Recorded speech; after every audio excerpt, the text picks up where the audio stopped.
the lights, we all here tonight, so let's do it right. Yo, we came here to fight. Who's next in line? Can you make that climb? Now is the time. Welcome back to the VCS English stream. My name is Tom Sonic and I'm sitting here next to Yuba. There he is. He was down a bit on the camera, but he is back here. And we're about to head into the third series of the day between Box and GAM Esports. And I'm personally looking very much forward to this one, both because it's my first series here, and secondly, I've heard all about crazy fighting shenanigans and I want to witness it.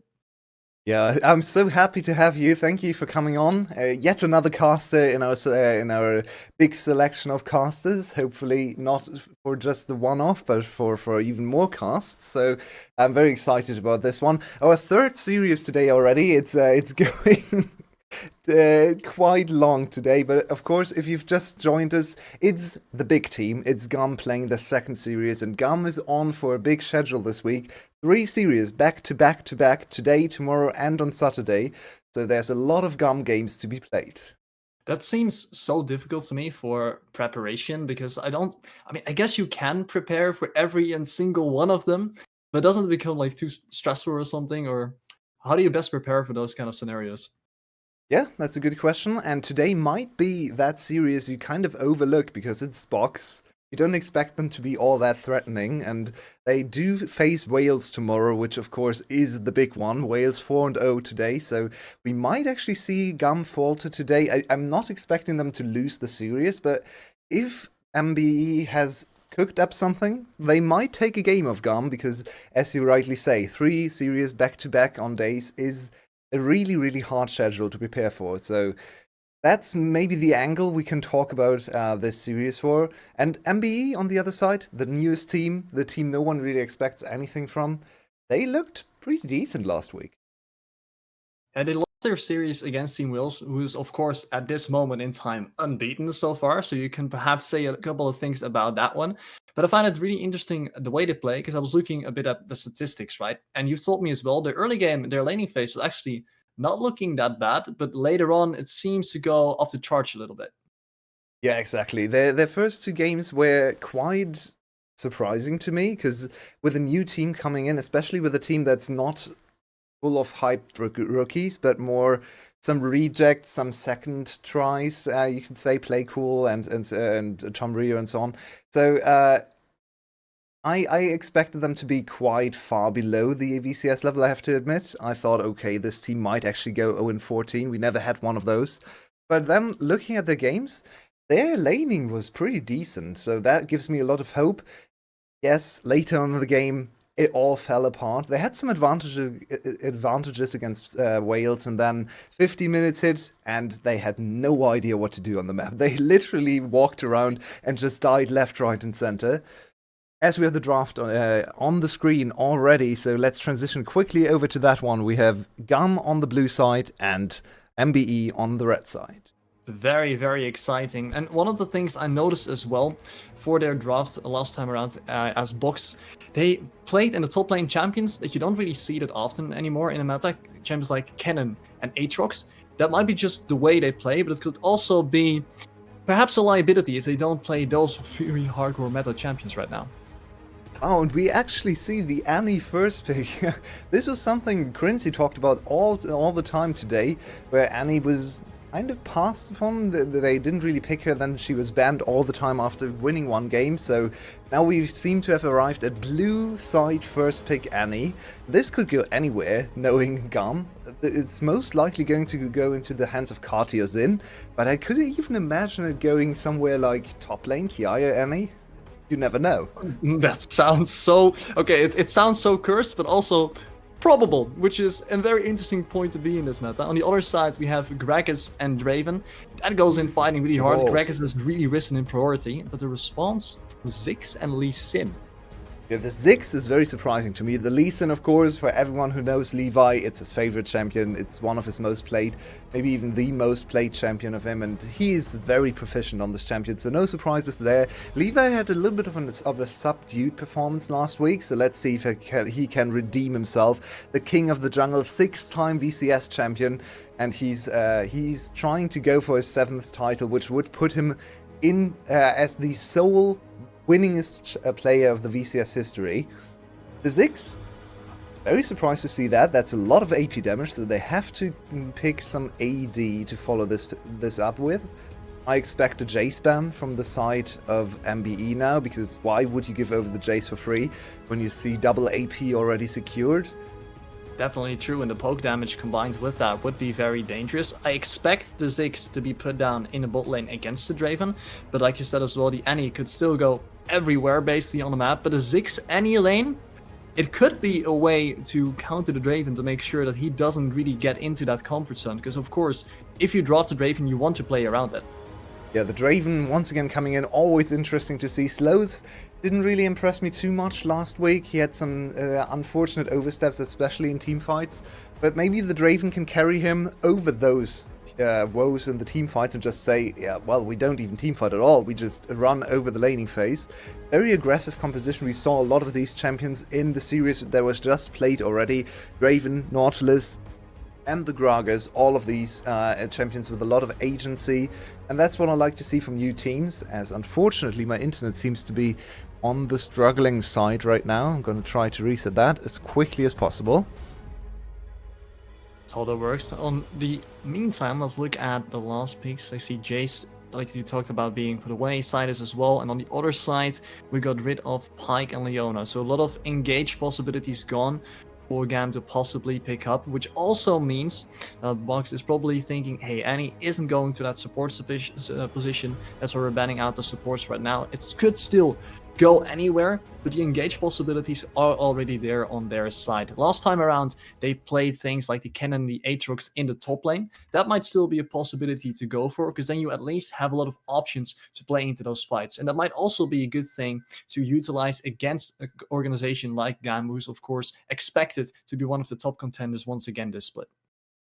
And I see some interesting champions, unfortunately, as my internet is struggling. I'm going to change back to the champion, to the pick and bans as quickly as I can. Hopefully it's gonna fix itself. I'm not sure why it's suddenly this fortunate situation. I might have to restart something. Very sorry about that. Let's take a look at the champions, as it's still frozen, but at least we saw the Kiana coming in. Kiana? Not a champion I expected to see.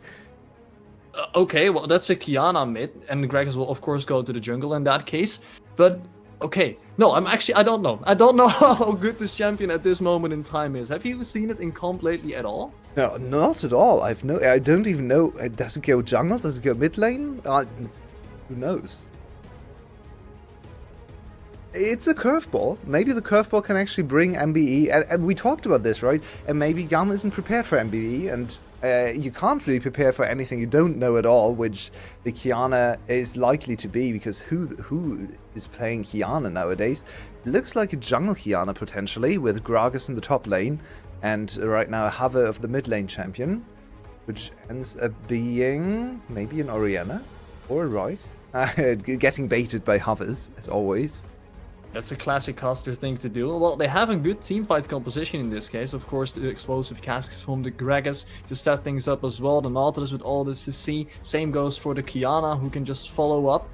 I like the way that they have put themselves together, because they're like, okay, GAM likes to teamfight. They like to do a lot of things together. If we just have that AoE CC possibility, we might have a way of battling that system. Yeah, and it's a curveball. I really like this approach. If you're the underdog, come up with something spicy. Maybe you can surprise them. And we all know about the potential of Kiana. If she gets going, she can snowball everything. She's one of those champions, one of the most problematic solo queue champions of all time, I believe, because every time she's remotely possible, it's remotely possible to play her, she goes up to a 55% win rate in mid lane, because the players who know how to play her just perform so much better than anyone else.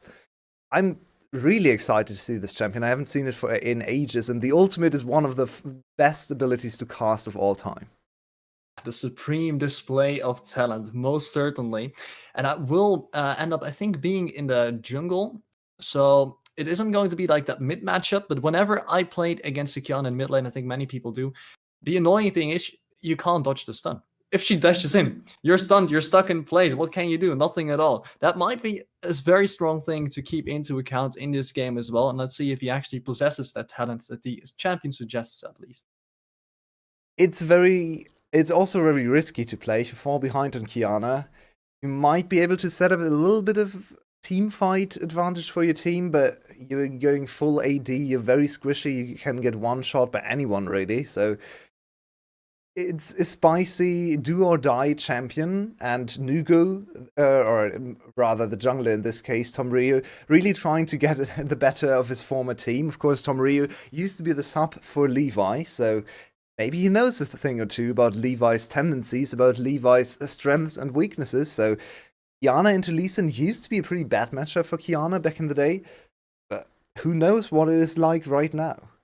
You never know how it's going to go if it's personal, right? And that's exactly what this is. So I want to see where he puts his attention in this game, because when I see a team drafting a Ziggs Alistar against a Draven, that tells me, okay, we're not playing for the Ziggs, we're playing against the Draven. That's a discussion we've had a long time in the Benelux as well. You never really play for your ADC, you just make sure the other one doesn't get ahead. And with champions like Ziggs and Alistar, it's very hard to punish that lane around the bot side of the map, wouldn't you think? Yeah, so if I looked a little weird right now, it was because on my screen, all the GAM players just ran off stage, and I have no idea why. They just all stood up and ran off stage, so there might be a slight delay to our game, which is actually quite good for us, because I can reset my browser in the meantime. So keep talking. I like listening to you. I quickly need to fix some production things. Okay. In that case, I always have something in mind for whenever this happens, because in the Benelux we also have a lot of technical issues every game, basically. So this time around, fun fact about the team of GAM, which is, I was looking at stats once again, and kill participation is the thing I would like to look at, especially early on in the season, even though there are only 2 or 3 games being played. It doesn't really matter. You know what's very interesting? Which player from GAM do you think has the least amount of kill participation of their team? Probably Kiaya, because he died a lot and was isolated in top lane. No, it's Levi with a 64.6% kill participation. Jungler. Yes, and the rest of the team has like an 83% or higher kill participation. The only one that doesn't have it is Stahl with a 70%, but everyone else has like 80 plus, and the jungler has the least amount. And I was looking at this and I was like, how did this happen? Because I didn't watch those games specifically, but I was very confused. Okay, I did watch the game, but to be honest, I watched quite a few games, so I don't have an immediate answer for you. I can say that Levi didn't really have much of any agency or anything really in the last series they played. They didn't really do all that much. Flash dominated them in the early game, and it was mostly a comeback victory, which might explain why all their kill participations are so close together, right? If you're behind in the early game, don't get solo kills, and all your kills come from team fights, everyone is participating, then the kill participation is gonna be good across the board. So that's where GAM is standing currently. Sure, they've only played a single match so far, and they won 2-0, so you can't really fault them too much for that. Consider they haven't played in like 6 months, but still not the GAM we used to know, where they're 5k gold up at 14 minutes every single game. So that's a very different look right now. That is a GAM classic, to be so far up so early in the game. It's also a thing that lately, in a lot of different leagues, we see that teams have a very good early game, 4 or 5k, but for some reason, it feels this split or this meta, better said, that it's way easier to throw games, especially around the mid game. If you make a mistake, it's punished and it gets out of control again with objective bounties, everything else. It feels like you have to keep on playing perfectly. You can't really calm down anymore. And I don't exactly know why that is, but I personally kind of like it because it keeps you on your toes the entire time, right? There's always that form of suspense. I feel like both is actually true, because if we look across the globe, I got the info in the pause before this series that there was another 18-minute game, and there have been an insane number of 18 sub 20-minute games across the globe. There was at least one in LPL I know of where JDG stomped another team. I think they even have 2 games by now. There was one game from Top as well that was as fast. We have G2, I think, twice already. The Velvet incident, yeah. So yeah, there are a lot of very quick game times across the globe as well. So I feel like both is possible right now. Snowballing to no end and just ending the game insanely early is possible. But also throwing the game. I'm not sure if you saw the game. We talked about it last Kassadin, so the last series as well.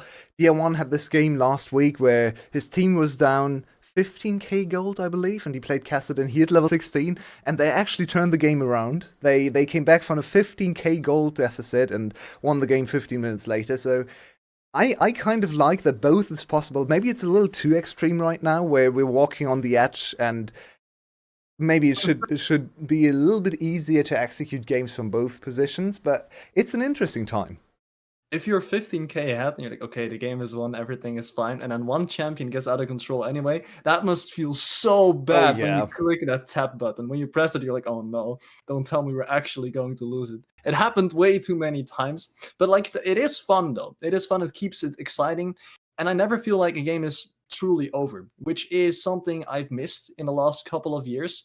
And I actually would argue that this meta, even though it gets a lot of criticism left and right, center as well, I feel like it's one of the better ones we've been in. We don't have like the Ardent Sensor incident. We don't have the tank top lane incidents anymore permanently, you know? There's a lot of flexibility and variety, which feels really fun to me at least.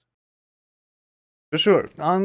Some matters are better than others in terms of variety. Some matters are better than others in terms of gameplay, I'd say. My favorite meta of all time is still 2019. Might be a bit EU biased as well, but I felt like everything was possible back then with split push and dragon fights and everything. In my opinion, there's a little bit too much focus on team fights in Modern League. But speaking of Modern League, we see some Rift, and I'm not sure if GAM is playing from the stage, because I didn't see them returning to their chairs. Let's hope it's actually GAM in this game, but we're gonna find out right now as we head onto the Rift.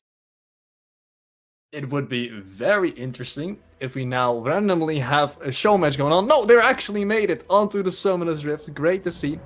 Okay, quick recap, quick reminder, interesting things about this game. Qiyana jungle was drafted. I have no idea how that's going to work. And on the side of GAM, we have the Annie in the mid lane and the Ziggs, which is probably the counter to Draven. Those are at least my focus points for this game.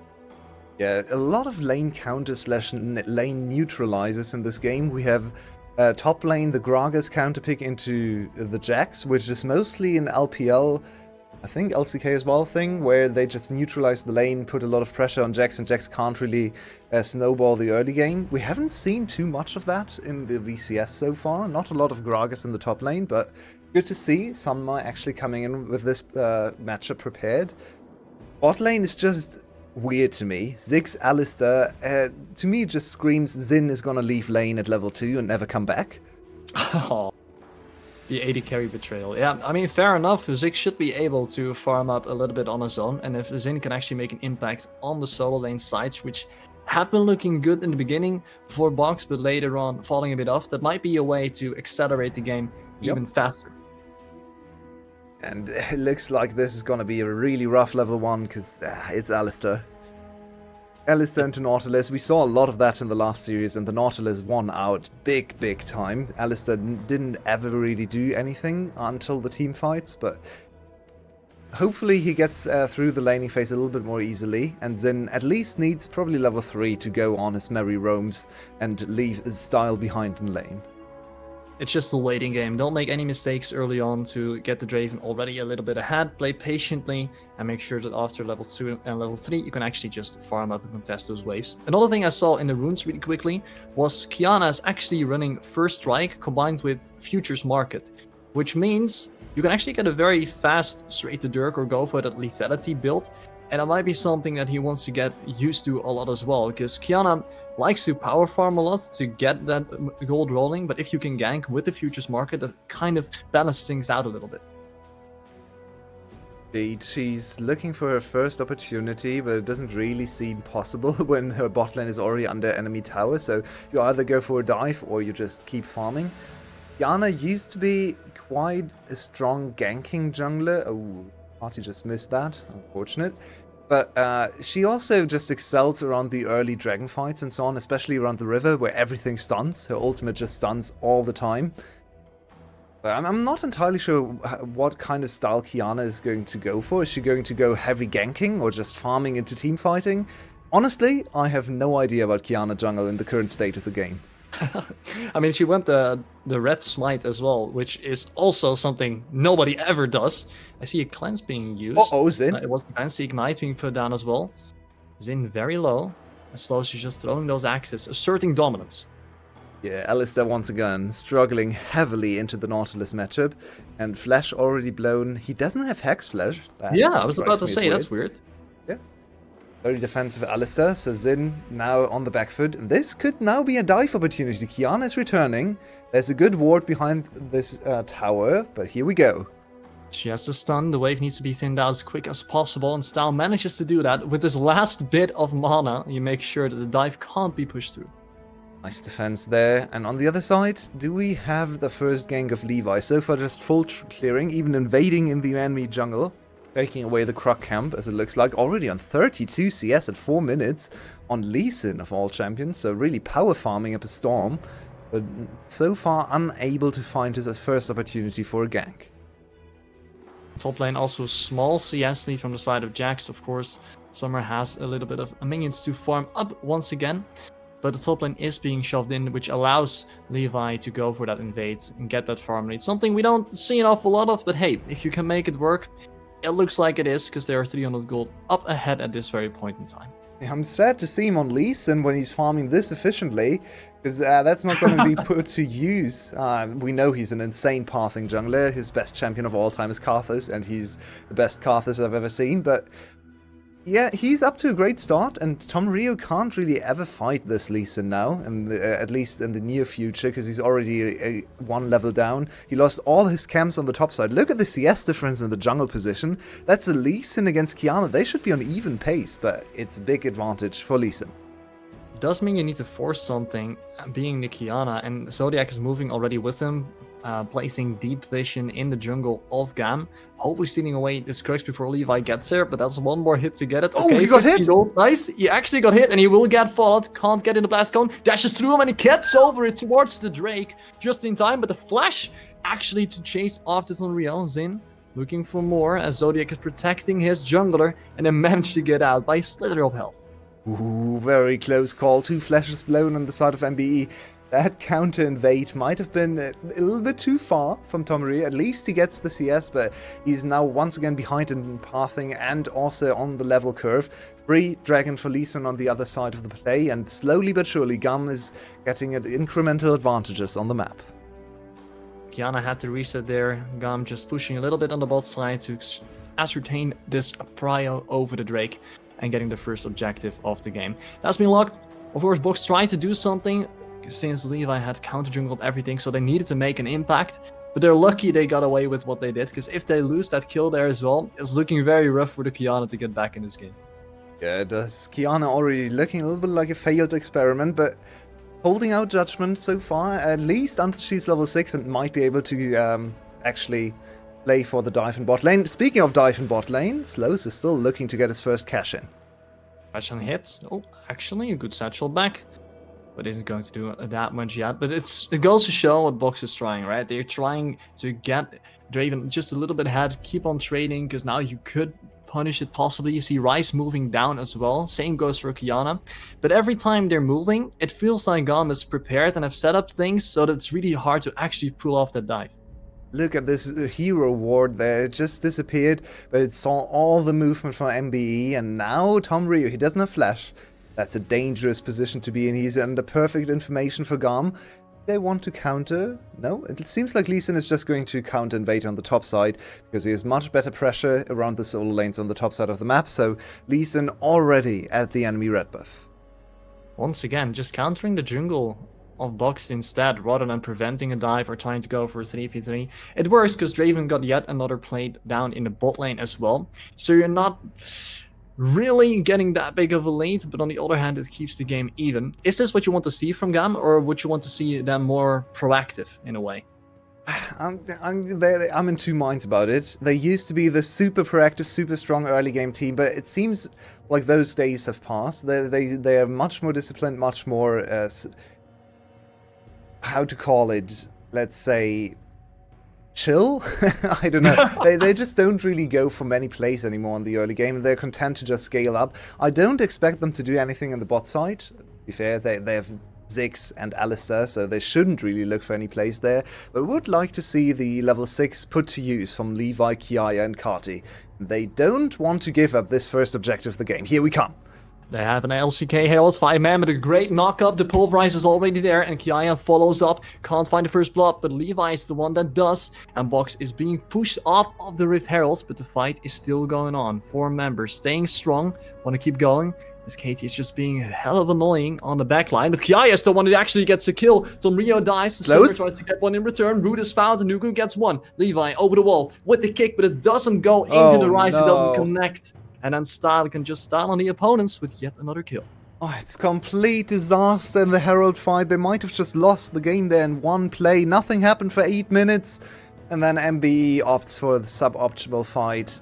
Xin wasn't even level 6, he still walks away alive as Alistair level 5, he's barely a champion, and still GAM just win on all fronts. They get the objective, they get a 3-1 kill trade, they reset slow stacks as well. He died at the tail end of the fight there.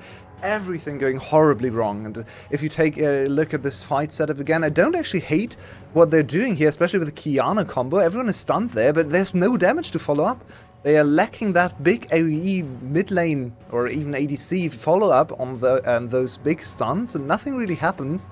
Everyone is stunned for a second for GAM, but yeah, afterwards they can just chase them down. Good flash from Kiaya. He does go down in the end, kill to Nugu, the only consolation prize, but it's just not enough. Everyone falling down on the side of MBE. This is what I promised though. 8 minutes in the game, and we have a full-on 5v5 on the top side of the map. I absolutely love it, but I feel like the trigger could have been pulled a little bit faster on the side of MBE. That could have changed the outcome of it, but unfortunately for them, they are now looking towards a 1.5k deficit. It's definitely something you can still get back from, especially with the scaling you have. You have a lot of damage possibilities, engage possibilities as well, but you really need to try to make something work at this point, because if all those efforts go to waste like they are doing now, it's looking really tough to climb out of this hole. And with Kiana hitting level 6, hitting that beautiful ultimate, displaying her talent appropriately, and nothing coming of it, that is a big damper. Their expectations, they're firmly on the back foot now. GAM can even grow this lead that they got from the fight with the Rift Hold, employ it in top or mid lane to get even more platings out of there. So GAM now in a very dominant position in the game, and MBE, for the first time in this split, having to play from behind. Behind in game, but it's not yet, like we said as well. And with the Rift Herald that's being put down by GAM in a little bit, I'm actually curious as to where they will put it down. Of course, with the Ziggs, you always need to keep in mind, Ziggs Satchel combined with Herald could make sure you get those 18-minute victories, what we were talking about.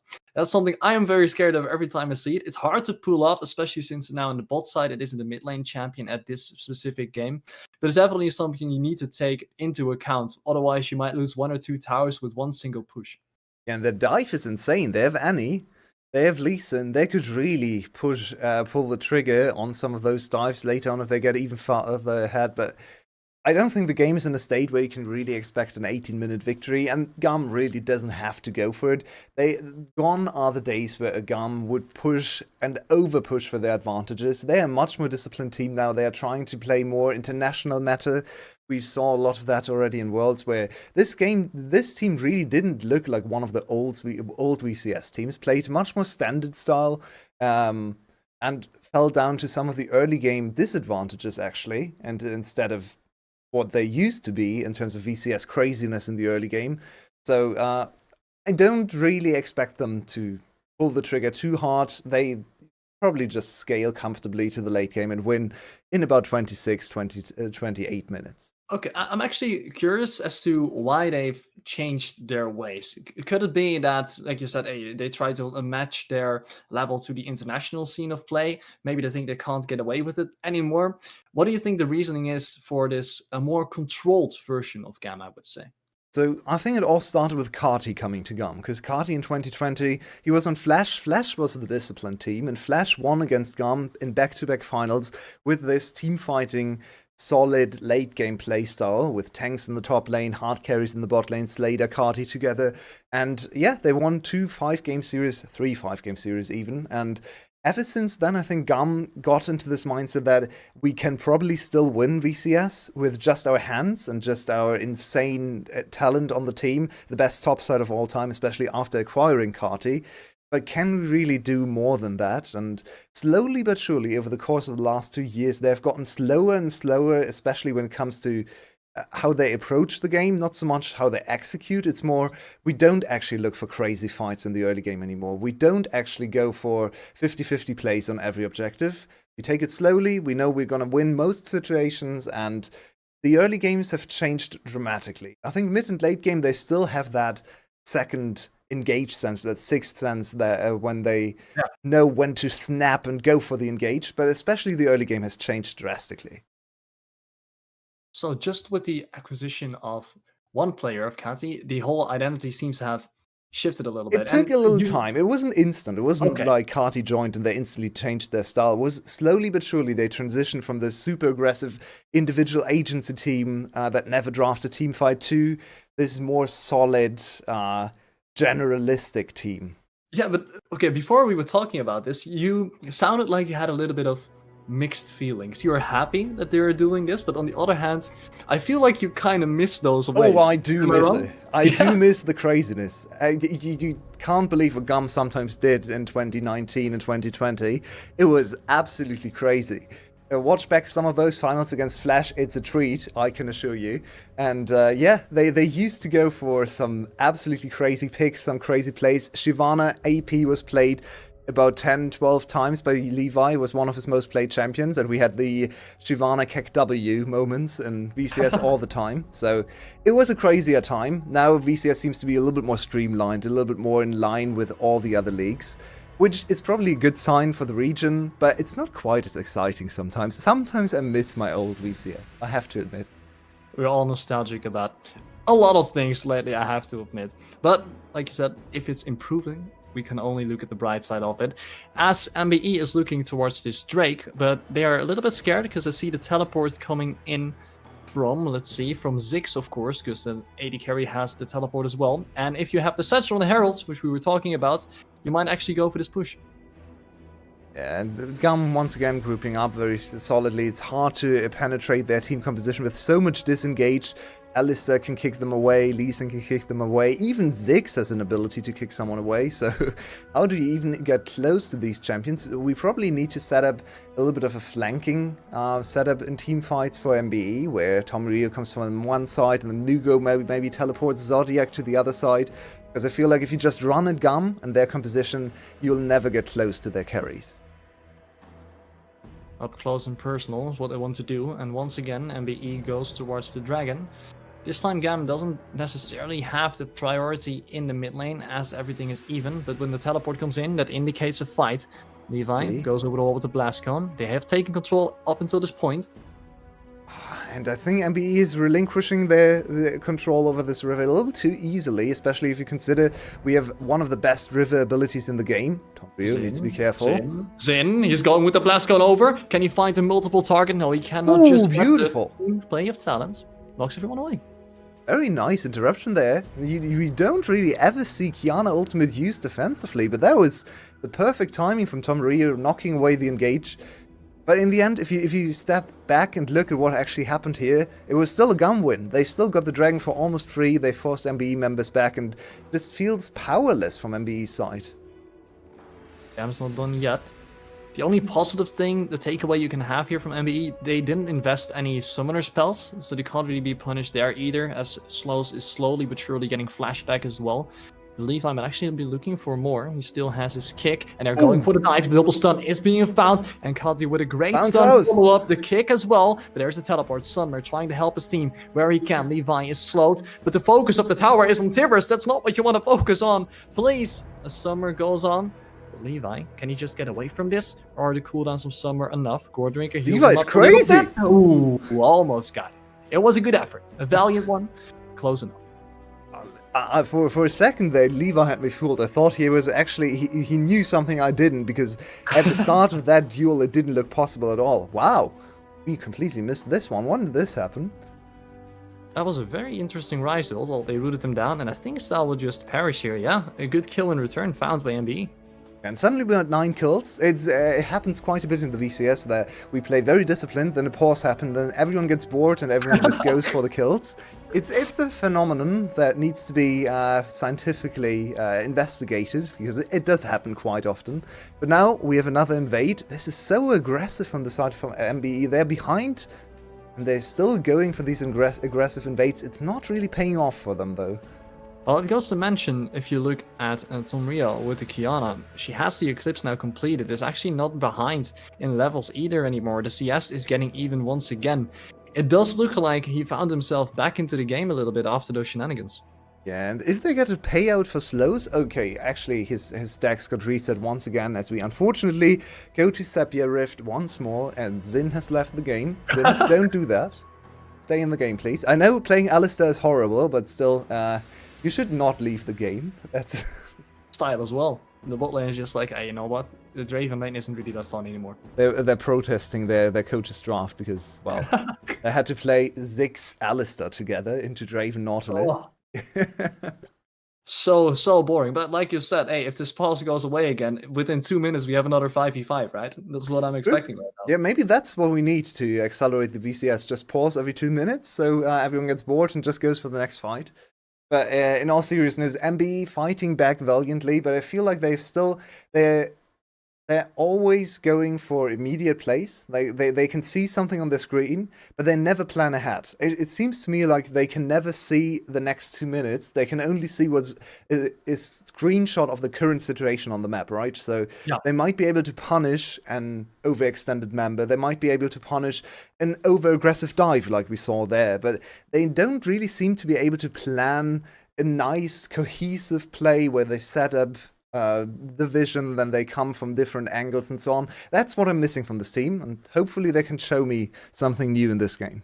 Do you think the Dragon is like a prime example of that? Because 2 times in a row they start the Drake, but 2 times in a row they get pushed away after 10 seconds of standing there uncomfortably. Is that like the lack of prep seeing in future as well?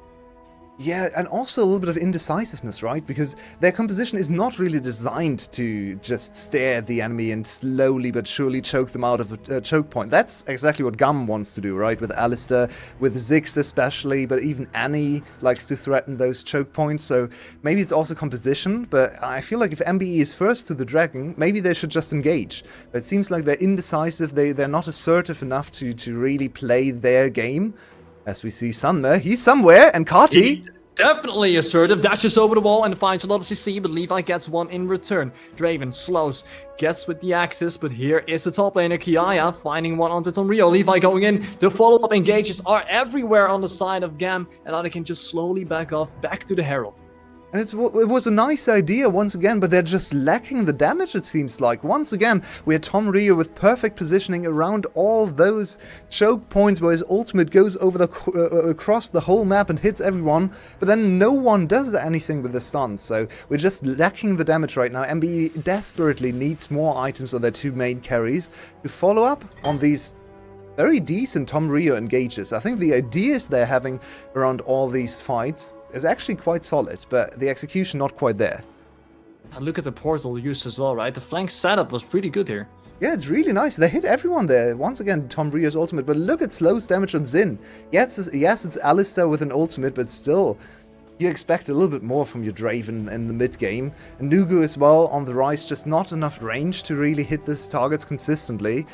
It's a little unfortunate that Tom Rio is putting in so much work to set up the fights, but his carries can't do anything with that setup.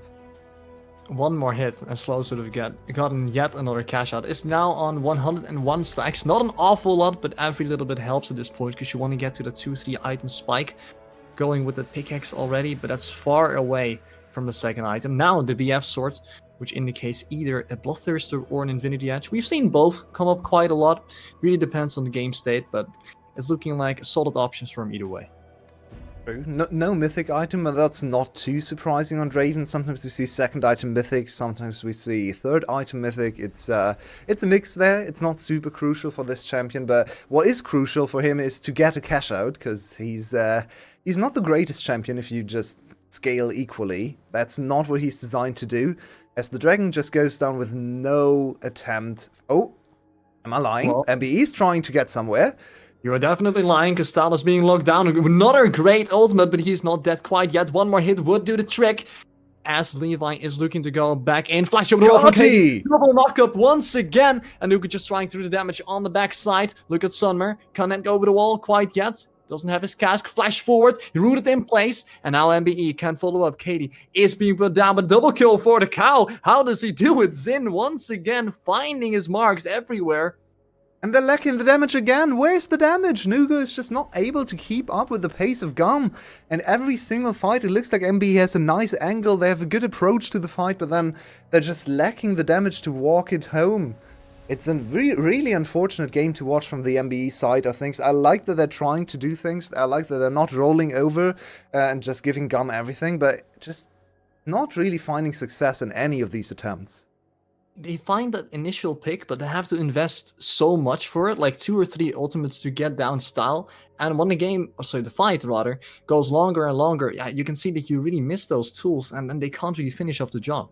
Yeah, and that's now third dragon over to GAM. They're comfortably looking at a fourth dragon snowball. They're ahead by 4k, all their champions are getting scaling very nicely. Jax is strong, Annie's getting stronger. Even the Ziggs is now in a good position, and the Alistair, with the 2 kills, is actually deceptively tanky now in those next upcoming fights. It's dwindling away, the game is moving further and further out of reach of MBE. Memphis now as well. Kati is being found though by 3 members of MBE, but they just don't take damage. Only half HP is gone, and look at the HP bar of Slows. Oh, no. Just for the Ziggs ultimate. No Leandries, it's Saludens, otherwise he might have burned down. I actually wanted to see Levi go to Zodiac and kick Zodiac at Slows to see if he could execute him, but instead, they're playing it safe. Once again, That's another tower. That's a charge and a Ziggs. Ziggs doesn't have his W available right now, but if they keep on pushing, his W might come up, and that might be another tower. Yep. Definitely will. One more hit, they just wait around. There it is. It's coming up. Look at Kiana, Nugu is stuck in place, but the depth charge gets Levi away from the situation. I don't think MBE wants to fight, but they think something else. Zin with another great pulverize. They need to kite back for their life, but Kiana is just free hitting everyone this game. It feels like every time he shows up, the game gets changed, and Zodiac face palms into Levi, and he gives him a good kick to the face. Yeah, it just doesn't look playable anymore. I think MBE is too far behind. They needed a little bit of a snowball on the bot side to make this composition come together. I like the idea of Tom Maria's Kiana. I actually have been quite impressed with his setups around some of the objective fights, but it's just the follow-up that's lacking, and the range is not there. We have Draven and Dryce, 2 of the shortest ranged main carries of a team you could ever choose, and into the Ziggs, into the Annie. They just can't step up. It looks pretty horrific to play from this position, and now it's more a case of can GAM close out cleanly? Can they go from objective to objective, secure the soul, and then just walk this game home? Because MBE's chances are very slim. And on the side of GAM, everyone is leaving the game. Once again, hopefully those issues get resolved on their end, because it probably isn't really fun to every time we get out of the game, get back in, trying to keep that focus, trying to keep that mental once again, because you want to finish this game out cleanly as fast as possible, right? Yeah, I'm very sorry for your first ever cast on the VCS English channel. You have to deal with these pauses over and over again. To be fair, it is kind of what you signed up for, because this is a quintessential VCS. It was in the contract. I signed it. It's fine. Well, but as I said before, I think this game is looking rather hard to play and come back for MBE. Looking ahead, maybe for the next game, I would like to see them go with a little bit more consistency, especially for the two main carries. I think if you have a Caitlyn here or an Aphelios, maybe even just an Orianna or Victor, just a little bit more range, a little bit more threat range to counteract all those engages from the Annie. Maybe you have a better chance, because it's so frustrating to see all the supportive cast set up those team fights for the carries and then no one being able to hit anything. So I hope that's the approach they take for game number 2. I think Draven isn't necessarily bad in this team composition. Personally, I think I have question marks with the Rise, right? Because that takes an awful long time to really scale up.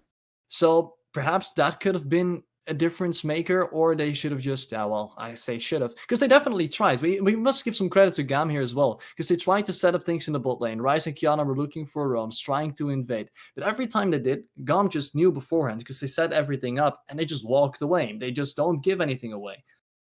Oh, definitely. GAM just playing a super solid game. Nothing really to write home about, like no exceptional outplay or any huge solo kill streak or whatever you really want to praise, but just a solid macro game, consistent from start to finish, no big mistakes, just playing lane very solidly in all 3 lanes, honestly. Carti just going equal in CS, and top lane even winning for Yaya in a rough matchup. A lot of people lose that matchup as Jax into the Gragas, so bot lane just doing exactly what they were picked for, not conceding any kills. It looked a little dicey in the very first few looks in the bot lane, the very first few trades, but they stabilized the bot lane as well. Levi has been winning in jungle, so there's really nothing you can complain about. It's not a very exciting game to talk about for GAM fans. It's not one of those level 6 Nocturne in the bot lane games, right? But it is a good game. It is certainly a very solid performance from this team. Yeah, and one of the players that we don't see an awful lot this game, because the action is mostly around the bot side of the middle of the map, but Kaya actually having a great game, like you said, in the laning phase, he's doing well. But every team fight I've seen so far, there's randomly a Jax flank while the fight is already 5 seconds underway, and he gets to clean up those kills to make sure those members are dead. They can't do anything else in the fight anymore, and that's actually one of the biggest reasons why they managed to win those big team fights. Yeah, it's good to see. I don't know if you know, but Kiaya is my favorite player of all time in VCS, so I'm always Kiaya biased. But Jax is not really a champion I would associate with him. Back in the days, it was always the Zeros champion. I remember vividly the very first final I ever cast with Carrix in 2019. Back in the day when Zeros was the best top laner. He played Jax, he got a quadra kill, and this was more the coated and Zeros champion. So seeing Kiaya step up on this Jax pick that is omnipresent in the meta right now is a really good sign. And yeah, I agree with you. He had some really nice teamfight awareness, flash stunning someone at the end of the River teamfight, if I remember correctly, to secure one more kill. So it's just a good showing from almost all of the players. A little bit like we expected to see as well, but it's good that they can actually prove that they're doing that. Well, we have to wait for a little bit until the next game starts, but actually, let's talk about that second game, because if everything goes the way we expect it to go right now, GAM will probably close out this game winning. What do we want to see differently? Perhaps even what does need to change for MBE to really have a fighting chance in the next possible fights, or the next possible game?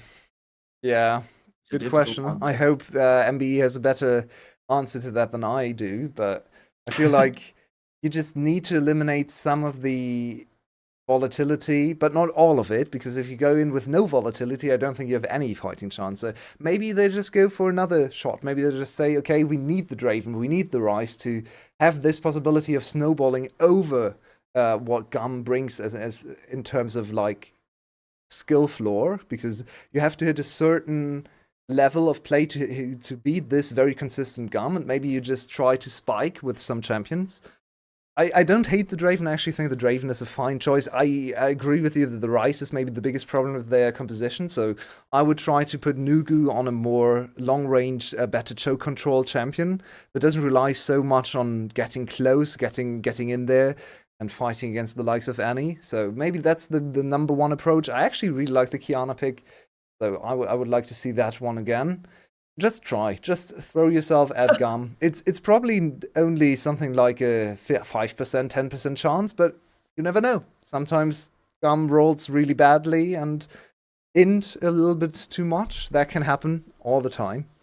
So Everyone can lose. There's no team that like I think honestly, when is the last time a team had a perfect split? The only thing I can think about right away is Fnatic with the perfect 18-0 split, and I'm pretty sure T1 either lost last year, like one of their final series or the final game. Otherwise, they had a perfect split as well. It goes to show that everything is always possible, even though the chances are extremely slim at times, and they feel extremely slim. You always have something worth fighting for. I actually want to find that out now. When was the last time we had a perfect split? So T1 did go 18-0, but of course in series, not in game score, right? So they didn't have the perfect game score. They did have the perfect series score. The last time we had a perfect game score, I think, is actually 2015 Fnatic. There might have been one or two splits where we had something like that in the PCS. I believe there was something like a 28-game winning streak at one point. Wow. For one of the PCS teams. In VCS, we had a 14-0 split. We have one. We had multiple 13-1 splits, but I don't think we ever had a 14-0 split. There was always one series, the very last series actually, in the one split that Cerberus won, Winter 2021.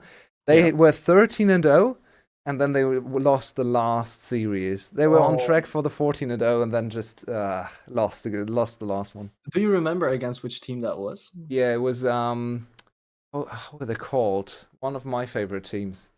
Then you should know what they are called. They left the league very swiftly afterwards. They were only good for one split. Police's team, Armina's team. Chat probably knows. I can't remember their name. Chat knows. Let us know, chat. I see FTV. That was earlier. FTV was way earlier. I'm talking 2021 spring. Winter, I mean. 2021 winter, they were...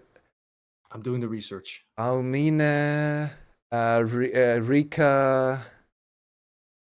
Percent? Was it Percent? BTS? I think it was BTS. Yeah, Burst the Sky. Right, Burst the Sky is the team. Burst the Sky Esports, yeah. Burst the Sky. They've kind of disappeared afterwards, but that was their one good split. And Almina, their ADC, looked really good. But I think we probably should throw it to a short little break, because that's what the official stream has done as well. And we know when the official stream goes to a break, we might be here for a while. So don't want to burn you out this quickly. So unfortunately, we have another tech break. Hopefully, it gets resolved quickly. We have to say the official stream has been really, really good about those after day one. So don't go away. Shouldn't take too long. We have 3 minutes on the timer. See you soon.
And we are immediately getting back into the game. We found it out. I don't know what we found out, but we found something out, which means we're back.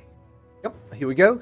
Back into the game, and it's still looking really bad for MBE, but let's talk about it a little bit from the GAM side. We had some interesting new experimentational picks, especially looking at the Ziggs in the bot lane. Not really something Style likes to play too much. Style is really the traditional ADC. He's very good on all those ADC champions, but Ziggs, a little bit of a different look, so I'm not sure if GAM is just calling out MBE and saying, well, we can play whatever we want against you, or if this is a style they want to continue with later. Well, Zodiac is finding himself in a bit of a pickle here. Sunreal once again finding good ultimate, but he just can't do anything with it because his team is once again not there to back him up. And then GAM just takes it over. 2 kills already, the third one almost gets there, but Slows is just not strong enough to do anything in return. And every single time we come out of the pause, immediately afterwards there's a team fight, and every single time, unfortunately for MBE, it's a team fight that GAM wins. Every single fight in this game has been in GAM, went in GAM's favor, I should say. And now we're really just looking at the tail end of the game. They're gonna secure the Baron at 24 minutes. Look at the Dragon timer over there. 1 minute and 30 seconds. So that Baron is gonna transition very nicely into a soul fight. If Box even tries to fight the soul, I'm not so sure about that one, but yeah, all the hope is gone. And we're probably just talking about the next game on Box's side. Right, let's look how this happened though, because Zodiac did get a little bit caught here, and yeah, on the side of MBE, you don't have the people in the right places. Yeah, and it seems like Box didn't really think Zodiac would die there. He was just walking around his own jungle going, yeah, okay, the Lee Sin is annoying me, but I can just walk away. But GAM chased him down, got another 2 kills, and that's the easiest Baron setup of all time. So there's really not much to say about this game anymore, unfortunately. But if you're MBE in this position, what would you say? What do you change for the next game? Okay. I actually think that Summer has had a couple of good engages. I don't think the Gragas was a wrong thing at all. It's also something they flexed because some Rio played it in the jungle. But the prio there, I think that's what GAM is thinking as well. You know what? We already give him a little bit of a taste for next game because the Gragas isn't going anywhere. Will go down. Slows being kicked away into the face of the cow, and he just slaps him in the face. You ain't going anywhere, friend. It's a little bit of a horror show for MBE fans. Just close down the screen, come back in 10 minutes because it's gonna get better for your team. Unfortunately, yeah, this is far from playable, and Zin actually having such a good time. Look at his scoreline. He has the most kills of the game. This is support wonderland for the Alistair. I was flaming Alistair the last series all the time, the champion, not the player. And look at what Alistair can do. Full tank and 5 and 1. Actually, it's quite a bit of damage with that slap he called out onto Slows. Simmer goes golden, but pretty low. And look at Slows. Just being pushed away, being pushed back in. He's just like a ball in the game. Slows, a really unfortunate showing. I think Slows is... all of these players we see for the first or almost first time. We saw one game of Tom Rio, one series of Tom Rio, I believe, last split, where he actually walked away with the victory. So we know a bit about Tom Rio. He was on GAM for quite a bit of time. They tried to bring him up as the new jungler in the case that Levi would leave. He didn't. So now Tom Rio has a new home. It's good to see him in the league, but he, of course, is not quite on the level of the other VCS junglers yet. I still think it's a decent showing. The other members of the team, I think Nugu is holding his own quite well into the VCS mid laners. Slows is the one concern, and by extension, Slows and Zodiac. We already know Zodiac. He has been a VCS player for a long time, and he has never impressed me too much. So this bot lane, especially considering how strong of a position bot lane is in VCS, is my main concern for this team now after watching 3 games of theirs. Yeah, and it's so important everywhere. Everybody seems to keep playing around that bottom side, and definitely goes to show how much attention you should pay to it. It's looking like GAM is going for yet another push now on the top side. Kiaya is joining once again as well. Slowly but surely, having pushed away in the mid lane, which means GAM can translate again to Rio with the ultimate, but it doesn't really come of anything, and it's an important cooldown wasted. And in the meantime, we didn't even talk about it because it's so... the game is so over anyway. They secured a nice little soul, and it's Hextech soul, so now Annie can slow you and do lightning stuff and so on, and you just die to 1 Tibbers. at this point, most likely. So it's really... Actually, the gold lead doesn't look that devastating. It's only 8k, but look at the team fighting. Xin goes in for the dive as the teleport from Kiana is being pushed in.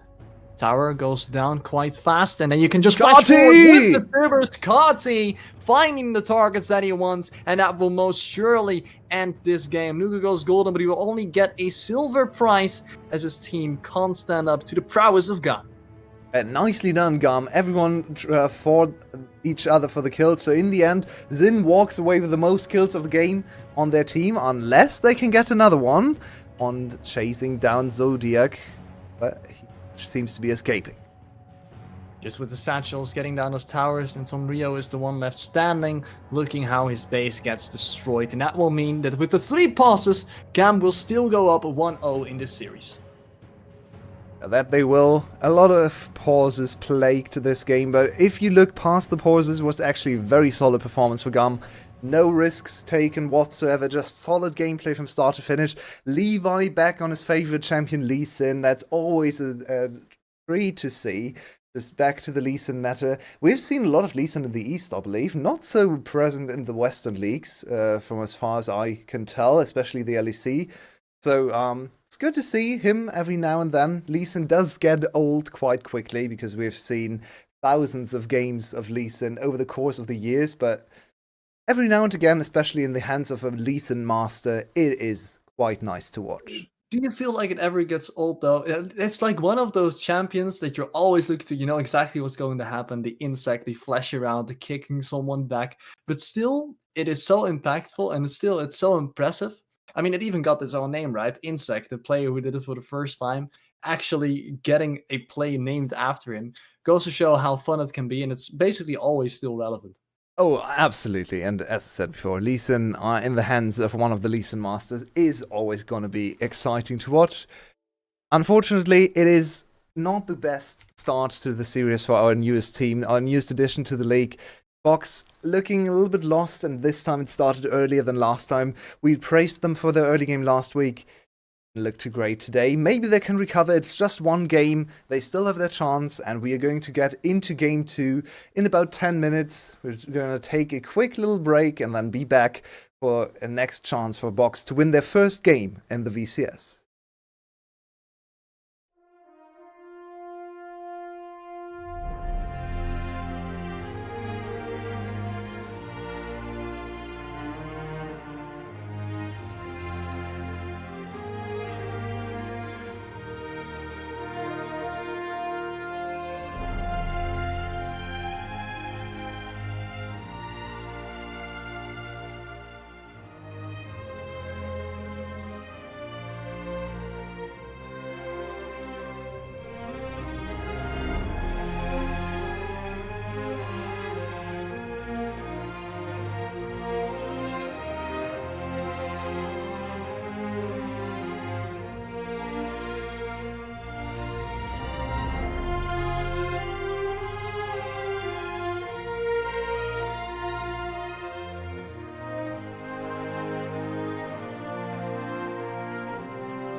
Welcome back to the second game of GAM against MBE. Last time we saw that GAM was winning quite clearly, dominating, and we were already talking about a bit what do we need to change if you're MBE, and we concluded that the mid lane is probably a thing we should definitely look at. Which might seem a bit counterintuitive, because if you look at the stats of the players, the mid lane actually did quite well. He was 1-0-2 for most of the game, but he also had very little impact. He just stood next to all the other players and looked forlornly at his teammates disappearing from the map because, yeah, he couldn't really impact the map. So I would like to see a little bit more either range or agency in the mid lane. I could either see something like Orianna or Victor working for them, where they just have a little bit more control over the map and all the objective setups, or they go all out, they go Yona, or they go whatever, just an all-in champion. Both could work. I think Rice is just that weird spot in between that doesn't really fit either, and then he doesn't do anything. The last series he played, if I'm not mistaken, he played Jace and Tristana as well. So this already a very different showing going for the Rise, but of course the champion pools are so incredibly big, especially now that you can probably pick blue side in this game, being MBE, so that might change a lot of things up as well. Yeah, and we can only hope that he's gonna have something else prepared here, because the Kiana was probably their special preparation for today, right? They wanted the Kiana to shock GAM and then get them over the line. Unfortunately, didn't quite work out in their favor. Now, I'm not entirely sure if GAM is gonna respect the Kiana or just say, well, you didn't win with it, so just gonna ignore it. I did feel like there was some potential behind the Kiana, but I also don't really feel like it was threatening enough to warrant a ban. So quite interested to see which of these two teams is going to go back to that Kiana, revisit it. We might even see Levi style on his own old teammate, because he was a big Kiana player back in the day. He used to play Kiana all the time, so that would be a fun little twist. It would be incredibly funny if he just picks the Kiana away right now and he just shows like, hey, I'm still the better Kiana player here. I would just even take it away. Imagine that Kiana will become the biggest prio in this series. What timeline are we living in? That would be crazy. And speaking of series and picks, we have pick and bans on our screen right now, transitioning over to it, and we have blue side for MBE. They immediately get rid of the Annie. All the teams that leave open Annie for one game instantly ban her afterwards. Maybe you should just start with an Annie ban, because it seems to be a very strong champion, especially in a region that's so much about team fighting like the VCS. Definitely. Perhaps you're like, okay, we might have an idea against it. Let's try it out for one game. That's the good side about best of threes as well.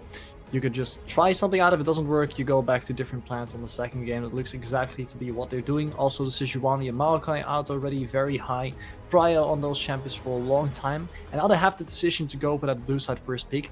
I might think about the Gragas, but the Elise is actually left open, and it has never been not picked or banned in the VCS.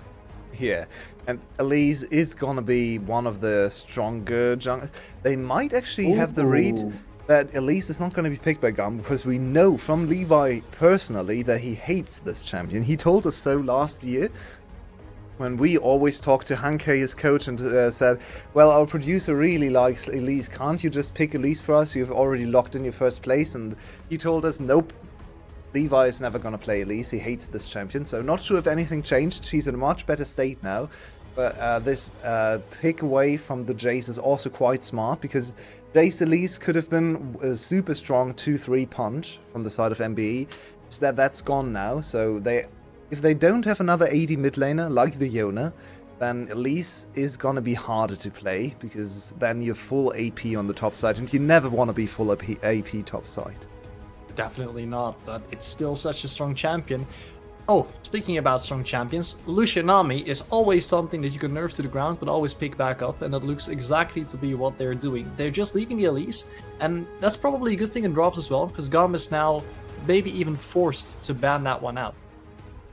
Potentially. They might also just say, well, Elise doesn't fit your damage profile. Pick it away if you want to hamper your own composition, but not so sure about that one. Probably just get rid of the Elise. It has so much early agency, so much playmaking, so many dice become possible with this champion that it's probably the best choice to just get rid of her, eliminate that weird little opportunity for a worse team to overcome you and just make the game as open and as easily readable as possible. I find this so interesting because Gragas can be played top jungle, and we've even seen it played a bit by Faker, by Niski, you know? It's possible everywhere. And then you lock the Azir in, and you still have the triple flex possibility from the Gragas. He can now basically decide, do you want to play it against Jace? Do we want to play it against Azir? Do we want to pick something else entirely? There's so much power right now in the draft of MBE. Yeah, that's fair. Securing a strong bot lane and a very flexible first pick means you can adapt, and your draft is very malleable. But then again, do they have a good plan for those solo lanes? Because the AD solo laners are kind of disappearing one after the other. With Jace gone, do you really have another good top lane pick there? I'm thinking about Aurelia. If you have a good Aurelia player, we don't know enough about Summer to really tell. So if he's a good Aurelia player, that could be a possibility. Aurelia pairing it up with a good ganking jungler. Unfortunately, Sejuani is not on the table anymore, but the Yone ban, I really like that. Hanke, good job, because the Yone is yet another mid laner that could enable the AP Gragas jungle. So now you really have to dig deep to find another AD mid lane. I'm not sure if there even is one. Yasuo mid lane is not really a thing right now, so we might go back to top lane AD. So Camille and Aurelia are the two that come to mind to really get another AD threat into this composition. And we've looked over the fact that actually MBE subbed in their other mid laner, because Nugu is not playing this game. I think you pronounce it. Is it just Emo or is it Emo? I've never seen this play before, so me neither. So we're just gonna Emo. I would, now? yeah, I would automatically go to Emo, but I'm not entirely sure. Maybe Vietnamese speaker can correct us if we were wrong there.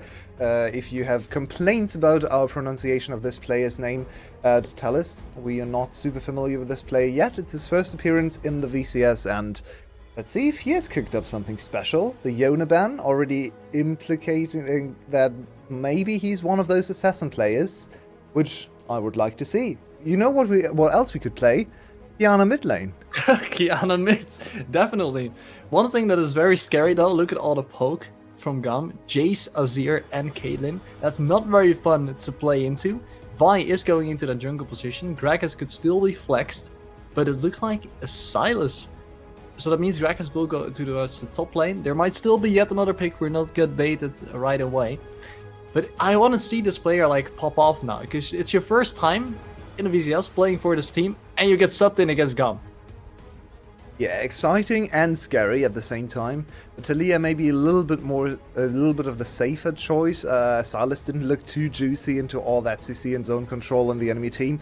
Not the greatest ultimates to steal either, so I understand why you didn't want to go Silas here. Talia gives them more late game power, more zone control.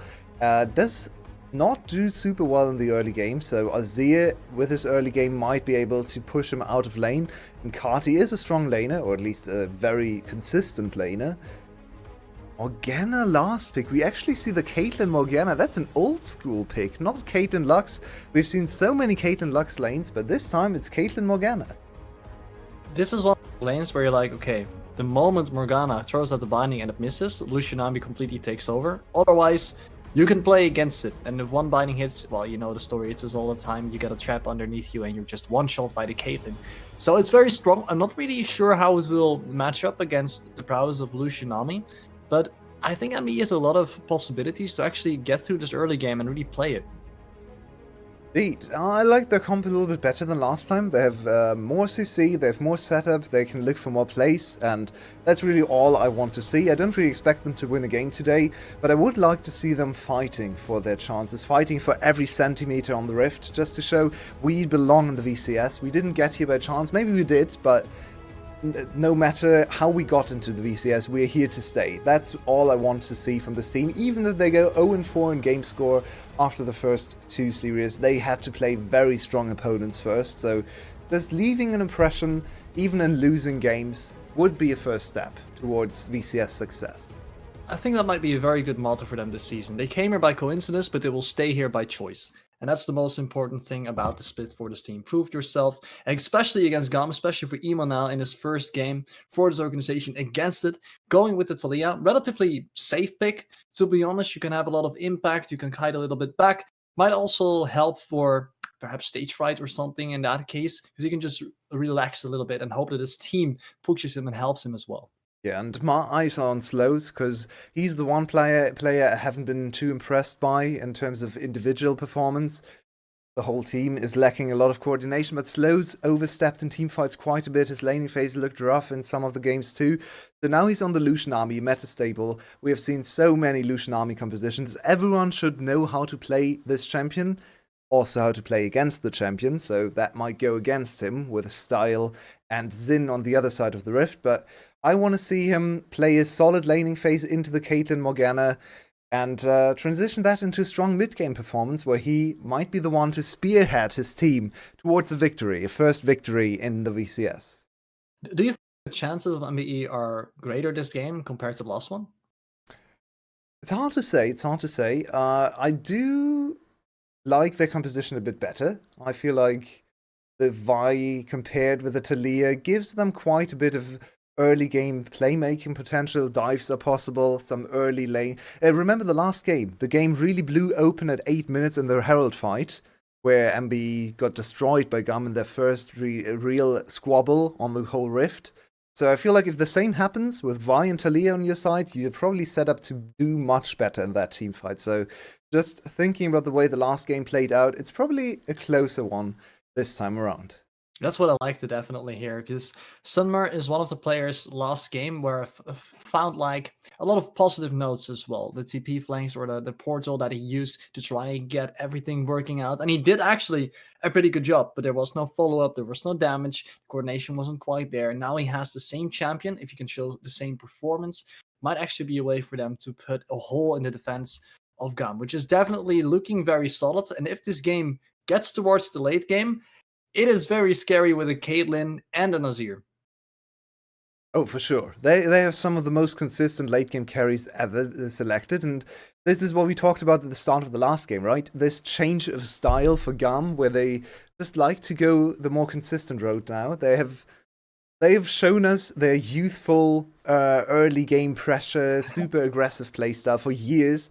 Now they've matured. It's more of the old slow but steady wins the race kind of concept that we see over and over again with this team. They are not shy to fight if the enemy team forces them into a good fight, but they will more often than not stay on the side of caution and maybe step away from one that is not super necessary, which is honestly, if you just think about the game theoretically, most of the time the correct way to play. Maybe not the most exciting way to play, but they're here to win the championship, so it's not all just for the excitement. And they still bring spicy picks and team fights here and there, so we shouldn't really blame them too much for the style of play they've chosen nowadays. And they've matured in their way of playing the game, but I feel like they've also changed a lot in the way they draft, they pick champions, because they are willing to explore, right? Last game they went for the Ziggs, this time around they pull out the Morgana once again. It looks like they're evolving in that department as well, which, and this is very, very far away, but if you look at international tournaments, those are one of the most important things to do. If you have those big series, you can't always rely on the same old, because if that goes wrong, what do you do? So I like the fact that this early in the season, they're already showing a lot of different things, trying to find the thing that works best for them, evolve upon it, and perhaps be even a bigger version of GAM that we've known from the past. Yeah, for sure. And that's really all they're preparing for, because at this point, GAM has won every single title since 2021, apart from that one blip on the radar, the one winter split 2021, that was one of the weirdest situations ever. We're not quite sure if we count it completely. Fair enough, they did lose the final 2-3 to Cerberus, but everything else they won. They did finally lose the best of 5 domestically last year in the summer playoffs to SGB, but they came back with a vengeance and 3-0'd them in the real final, the grand final. So they are the kings of the VCS, the most successful top side of all time, Kiaya, Levi, and Kati. And if you have these 3 players on your team, you're almost guaranteed to go to international tournaments. So I think what you just said about those preparations for those, when you meet those super strong teams, makes a lot of sense, because that's honestly what most of these players play for nowadays. Is it really that big of a deal if you win a 7th shield, if you're Levi, or the 6th if you're Kati? Probably not, right? They still want to win their league, but their big goal is doing something internationally. And yeah, maybe this year is the one where they focus hard on just that aspect of their gameplay and try to improve as much as possible. Worlds was a little bit of a disappointment, though their group was very hard, and they had some really good aspects in the game, some really close games in terms of the first game against Rogue, where they came back and almost won the game from behind after a horrible early game. Their big win against Top Esports, some glimpses of hope, but in the end, VCS fans wanted to see this team advance, and it was not enough. So everything is looking at Worlds and MSI again. It's always the thing that's so fun about the teams from the VCS. Like, they always win 1 or 2 games that are just not allowed to be winnable on paper, right? Winning against Top, coming into Worlds, that shouldn't normally happen, but they do it anyway. That's what makes it so exciting to watch. And one of the most important things, like we just stated, is trying to explore what your team can do, what the limits are. But another thing that often gets disregarded, which I always like to talk about, is what the other teams in your region do against you. If they play the same old, they do their thing and they just fall over and lose, you as a team is not going to improve. So I actually really like what MBE did last game. They pull out something weird, like the Kiana. That's actually better practice than you would think on first glance. You're maybe like, okay, wait, they will just cheese a win away. But no, that prepares you for a lot of different scenario situations, which will only make you grow as a team as well. Yeah, hopefully. And they can't really complain about the league not being competitive. I think VCS, if you analyze the quality of, I mean, it's kind of hard to do, but if you look at the competitiveness of different leagues, VCS has to be up there as one of the most competitive in almost all the splits we play, because over the course of the last few years, so many new teams have actually gotten to a very solid level. I remember 2019, where it was Summer Split 2019, where GAM just stomped everyone. They didn't lose a single game in playoffs. They just ran over everything. And then we had Flash and Loki being decent, but not even close to GAM's level. And nowadays we have so many good teams. We have Wales coming in, building a super team, stealing away GAM's major carry, their MVP. A lot of people actually from the GAM side came out and said, B is doing so much for us. Now he left the team. He's on Wales. We have SGB growing to be a big contender over the last 2 years. Sure, they started badly, but they've done this before. They've come back, so you always have to keep SGB in mind. Cerberus have won a title with this lineup. Added Drakthar for better team synergy, and they're looking strong. SPTC could be a good team. Team Secret could still be a good team. So they really are not wanting for good competition domestically. You never know what's going to happen. And one thing you just said, I find very interesting, because perhaps their best player, the star player, they've lost, being GAM. And now you have its other support coming in, Zin. How do you feel that impacts the team? Is it, I wouldn't necessarily say to you like, hey, is it a positive or negative change? But how does it change the dynamic? So it left us with a lot of question marks and a lot of doubt. So for me personally, I didn't rank GAM as the #1 team, which honestly sounds foolish on paper, right? They've won so many titles in a row, but we saw glimpses of this team without Zin last summer split. It was at the start of summer. B was too ill to play. He actually had to sit out for multiple weeks, and GAM looked lost. They looked completely lost on the map. They lost some of the edge in their early game, but especially the mid and late game looked pretty rough. Their main shot caller being sick. So I actually thought this would probably go in the same direction, where they're missing out on B and all his insane ideas, his really good roams. But so far, honestly, surprisingly, this team has looked weaker in the early game and stronger in the late game, or mid and late game, which is exactly the opposite from what I expected. So I'm not sure what's going on. Maybe it's Hanke working his magic, but it doesn't seem to have impacted their macro sense and their lane set as much as I thought it would. I mean, of course, if you sub in, you don't have an awful lot of practice time with the main team. Now, being on the main roster, they've played with each other a longer amount of time, so you can expect there would be a positive change. I'm glad to see that's happening as well, because he has played already a variety of things. Now playing the Nami, the Lulu. Last game, it was, of course, the Alistar, the carry Alistar, we should say, the best KDA, padding up his stats once again. He actually now has the highest KDA, the kill participation as well, of the entire team. I don't know how he does it, but I love to see it. Do you know the history of Zin? I don't know. Tell me. So, I'll tell you a story that will confuse you to no end, because it's Oh. 2023. It's a little bit of a reckless type of story, because Zin used to be at Worlds with GAM, but not as their support. He was their ADC in 2019. This team was one of the weirdest teams when it came to the setup of their players. They had the best top side, back then even. They had Zeros as their top laner, formerly the best top laner of the league. Then Levi and DR1 slash Kiaya back in the day, actually. Kiaya played mid lane because they didn't have a mid laner. So that was their top side. They stomped everything. As I said, they didn't lose a single game. But we had the joke that there's a duct tape over the bot side of the map because they never went there. So the ADC and support were completely irrelevant to their team's success. And the ADC was actually Zin. He was a very vocal player. He played ADC for them, as we actually have GAM. So I'm going to transition over there. Horse is finally over. But to finish the story, yeah, Zin was the ADC in 2019. He was known to be so loud that people who went to Worlds back when it was in Europe in 2019 could hear him in the whole arena because he screamed so loudly. It's insanely fun to hear about those stories. And That sounds like Yonkos on steroids. yeah, exactly. And he's perma-talking. So then he transitioned over to support. Had some moderate success as support player, never really found his mark or found his place in the VCS team. And now he's back out of nowhere. Okay, that's like a roller coaster.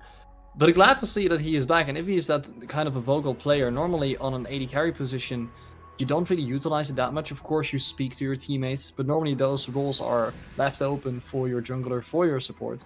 So perhaps that's one of the reasons why their change of playstyle, of communication, has been going bigger and bigger. Actually, we need to get some inside information on this once, if we are ever able to get it. Yeah, we'll have to interview Hanke after a few weeks and ask him what it's like with it to play with Zin as support, because, yeah, I remember the stories from back then where people seem to get annoyed by him just being too loud, as we see Nami, aggressive trading, Zin in a little bit of trouble, has to flash away. I kind of like what MBE did there. They knew Zin was in that bush, so they're like, if we move behind the minions, then the binding can't hit us. And the moment it gets thrown out, they just go on to style. Yeah, good to see. Nami against Morgana, not a matchup we see a lot of.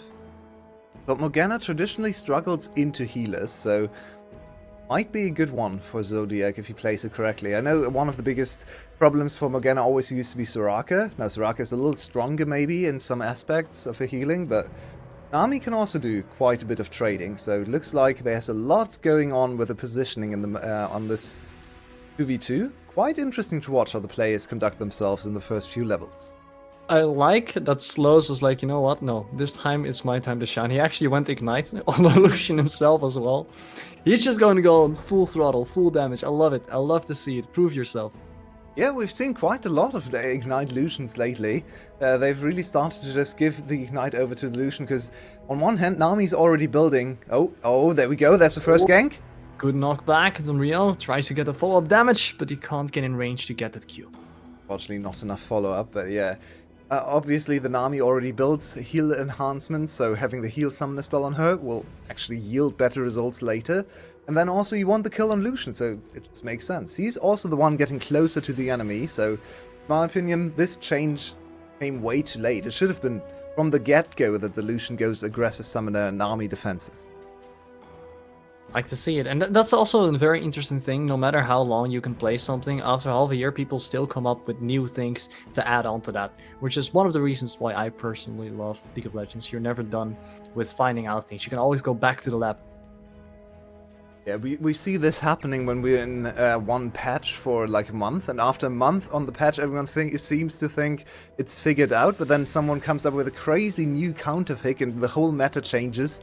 Yeah, that's what happened with Elise, right? This patch.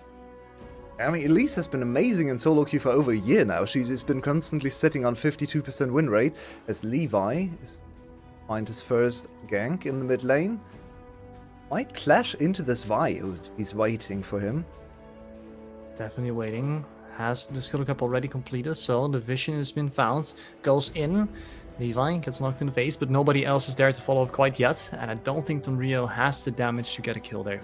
Yeah, Tom Rio actually would have lost that really heavily later on. Good flash force. Artie has to flash away because he missed step there into the the shuffle from Emo, and Emo's first thing on our screen is actually quite a good play. So, welcome to the VCS, Emo. Yeah, the knockbacks have been going in the favor of him. 2 thrown out and 2 hit. Very good, because Azir has now used his flash. That means if Tonrio gets a little bit more attention towards the mid lane, that might be something they can get another lead from. In the top lane this time around, you would say it's going even again, but then you look at the CS, and Kiaya is once again out farming Summer quite heavily on the Jace, now 12 CS ahead, and the wave is completely even at this point, which means he's already in a very good position. Yeah, and I would expect in this matchup that the Jace gets off to a great early game CS lead. It's not quite the same as Jax into Gragas, where Gragas can make use of his abilities to farm the wave safely and disengage against the Jace. The ranged advantage is just a bit too much to contend with. So, as expected, is also Kiaya the best top laner of the last 2 years. He should probably win the lane in most cases, even though he had some struggles last week. That's a good bubble. Nicely done. If the binding connects, that would have been a very bad trade, and then actually Levi could have looked for something of a dive. It doesn't happen in this case, which means they will turn their attention towards the Drake. But Rio is there, they might actually go for a contest. A bit early to go for this dragon, but oh no, Nami, what have you done? Binding hit, and then can Levi follow up freely, and that means Style can do his Caitlyn Morgana things. Getting the first kill, also has lethal tempo, so you can just bully slows out of the lane.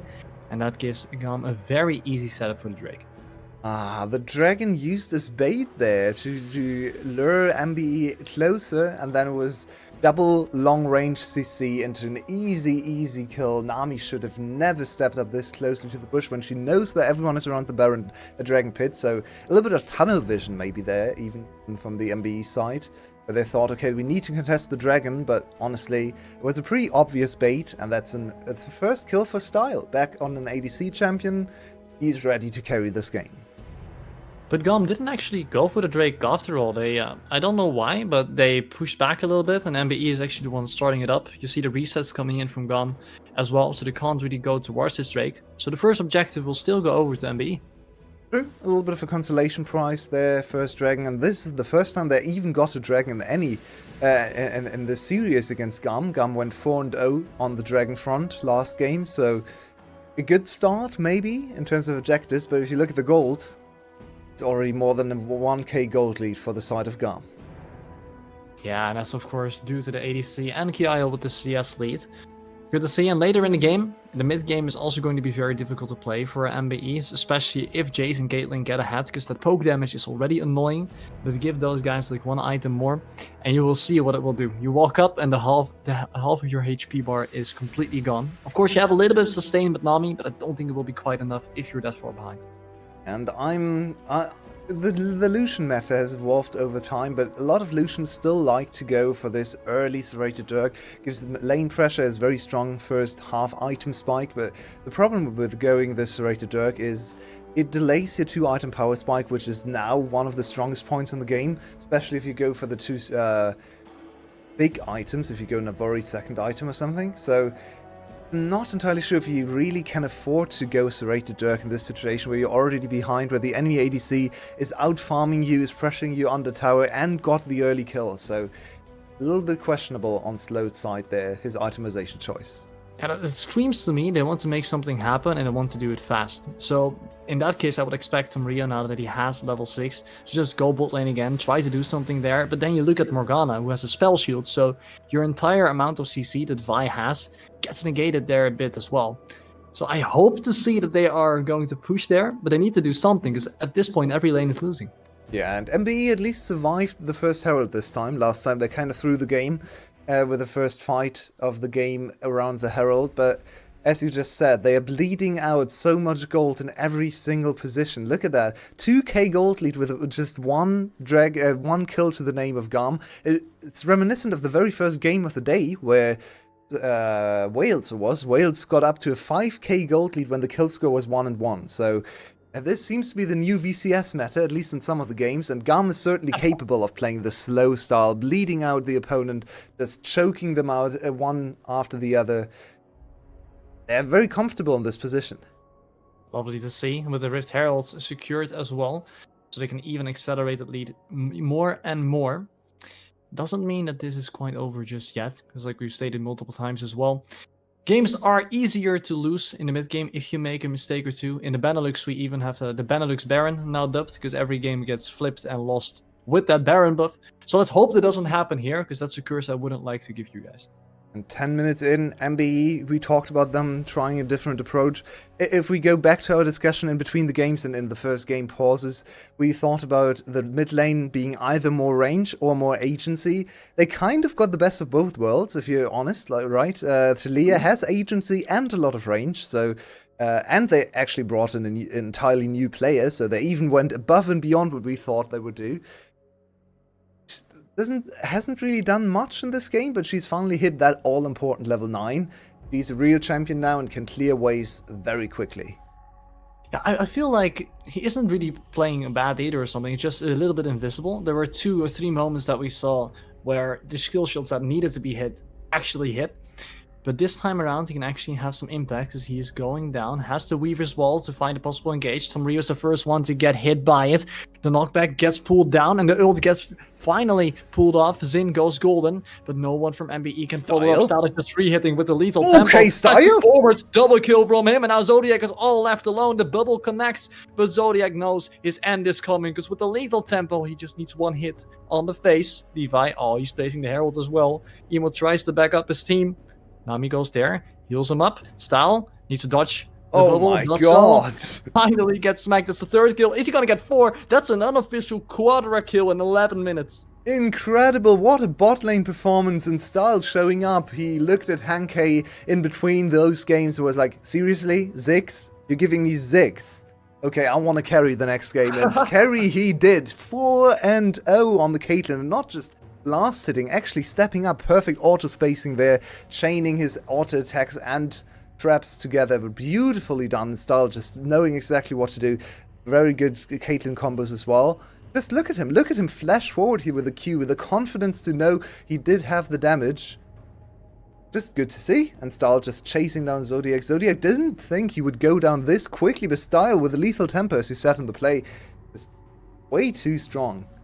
What a bot lane dive. This is something the VCS has lacked so far, and something that we see all across the globe. A lot of emphasis on early bot lane dives. And this is exactly why. You can win a game very early on. That's a 5-0 kill lead for GAM. Great aggro juggle as well. And one of the main important things that fight as well, Zin spell shielding Style that he didn't get hit by the tidal wave or by the bubble after that. Very good calm collectedness to make sure they get ahead. And while ahead, they definitely did, because they're now almost 6k up going towards their Drake, the first one of the game for GAM. And it's definitely looking very good in their situation. But MBE tries to do something back in the bottom of your screen. They're fighting. They're actually getting the shutdown. Slows finds one back in return.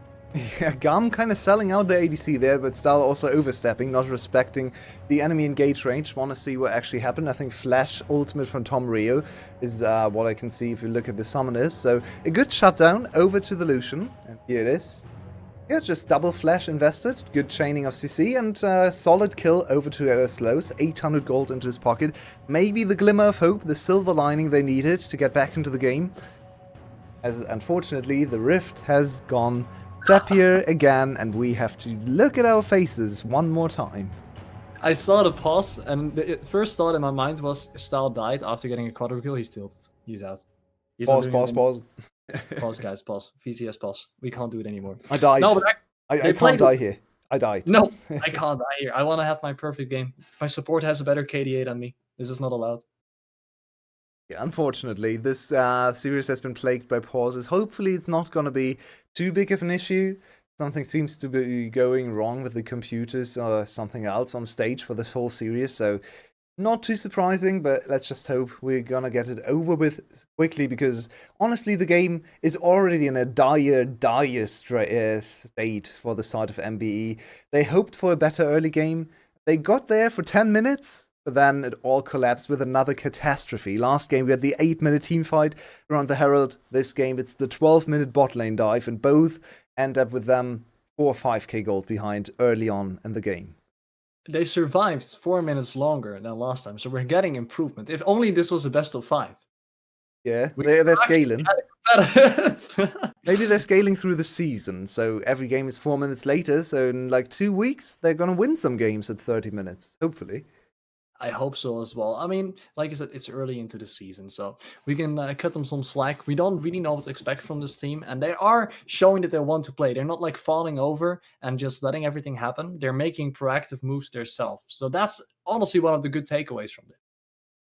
Yep, I agree. I think in general they looked much more impressive the first time we saw them. Today, they have kind of been handled rather easily by GAM, but then again, GAM is also looking better individually from their side. They had a week to improve their gameplay, and they're looking much crisper, much more assertive, especially when it comes to early play. So they're still playing a rather low risk style, GAM that is, but they're executing on the things they are trying to do much better than last week. And the early game is looking cleaner and cleaner, which is important because, as we said at the very start of this series, which is now almost 2 hours ago, GAM has to play back to back to back series this week. They play today, they play tomorrow, they play the day after tomorrow, and tomorrow they have to clash against Team Wales. And now it looks likely that both of these teams are going to come in with a 4-0 perfect game score record. That sounds very fun, and that's not the least amount of things as well, because after that they play against Cerberus, who is at this moment in time also undefeated. So they might actually have a really tough 2 matches coming up. What do you think about those matchups after the series? Yeah, I'm so excited now to see Wales against GAM. After what GAM has shown today, do I predict GAM there? Honestly, Wales looked very similar. They might have been scrimming early on in the season. Probably not right now because they're playing each other this week. So it's unlikely they scrimmed against each other this week. But if you consider B on Wales and GAM, they probably still, if there was not a big fight between those two entities, they probably organized scrims against each other. So it's not too surprising to see both of these teams looking similar. Just by pedigree of players, especially if you look at the ADC, I would probably still favor GAM, but it could go either way. Killer Queen has looked sharp, Glory has had amazing series, and Nagia especially. The surprise maybe from last year, the top laner that slowly has gotten better and better and better, always under the radar, and suddenly one of the best top laners in the league. Tomorrow he can prove everyone wrong. I smell a contradiction because I don't remember if it was in between games or it was just before, but you actually predicted GAM being second this split. Who do you think then actually is going to be first, and is that one of those teams they're facing? No. I'm a big Saigon Buffalo believer. I always predicted Saigon Buffalo, and they started horribly, so they're not gonna. They are probably not gonna end up first place in regular season. If they get their things together, they should still be a big contender for the players, because honestly, they've stayed together as 5. They've gotten better every year, so this year is really the year they have to win. If they don't win this year, it's a big disappointment for these 5 players. So I'm still a Buffalo believer, but after their early start, I feel like they're kind of out of the running, because we only play 14 best of 3. So if you start 0-2, really hard to get first place after that. I feel like it could be GAM again. It could be Wales, but Cerberus is in the running too.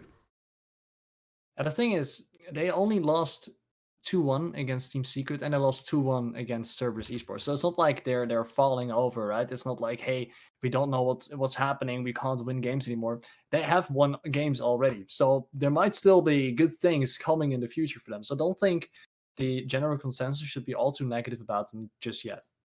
Yeah, it's just this team is usually a very slow starter. Last time they started the split 0-4 or 1-4, and then came back in second place anyway. So it's not too surprising. I was actually talking about this at the very first series of the split, which featured Saigon Buffalo last Friday. Buffalo against Secret. They played an incredible first game. They actually looked unbelievably good. Very clean, very assertive, super strong from start to finish. And then it really just went away from them with all the pauses there to sit on stage for more than an hour without playing a single minute of game. And it seemed like that affected them a little bit more than Secret. We don't know. It's a little bit of a conjecture there.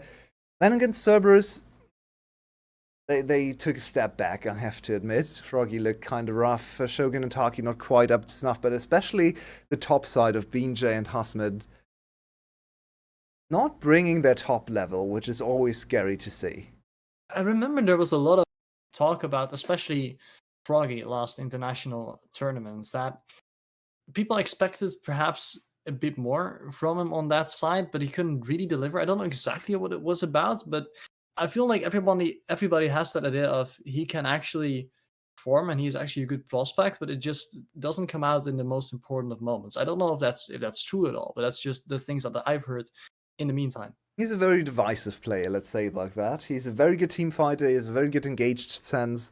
Not the greatest mage player, and that can be his detriment. He used to be very bad at farming, he's actually gotten better at that.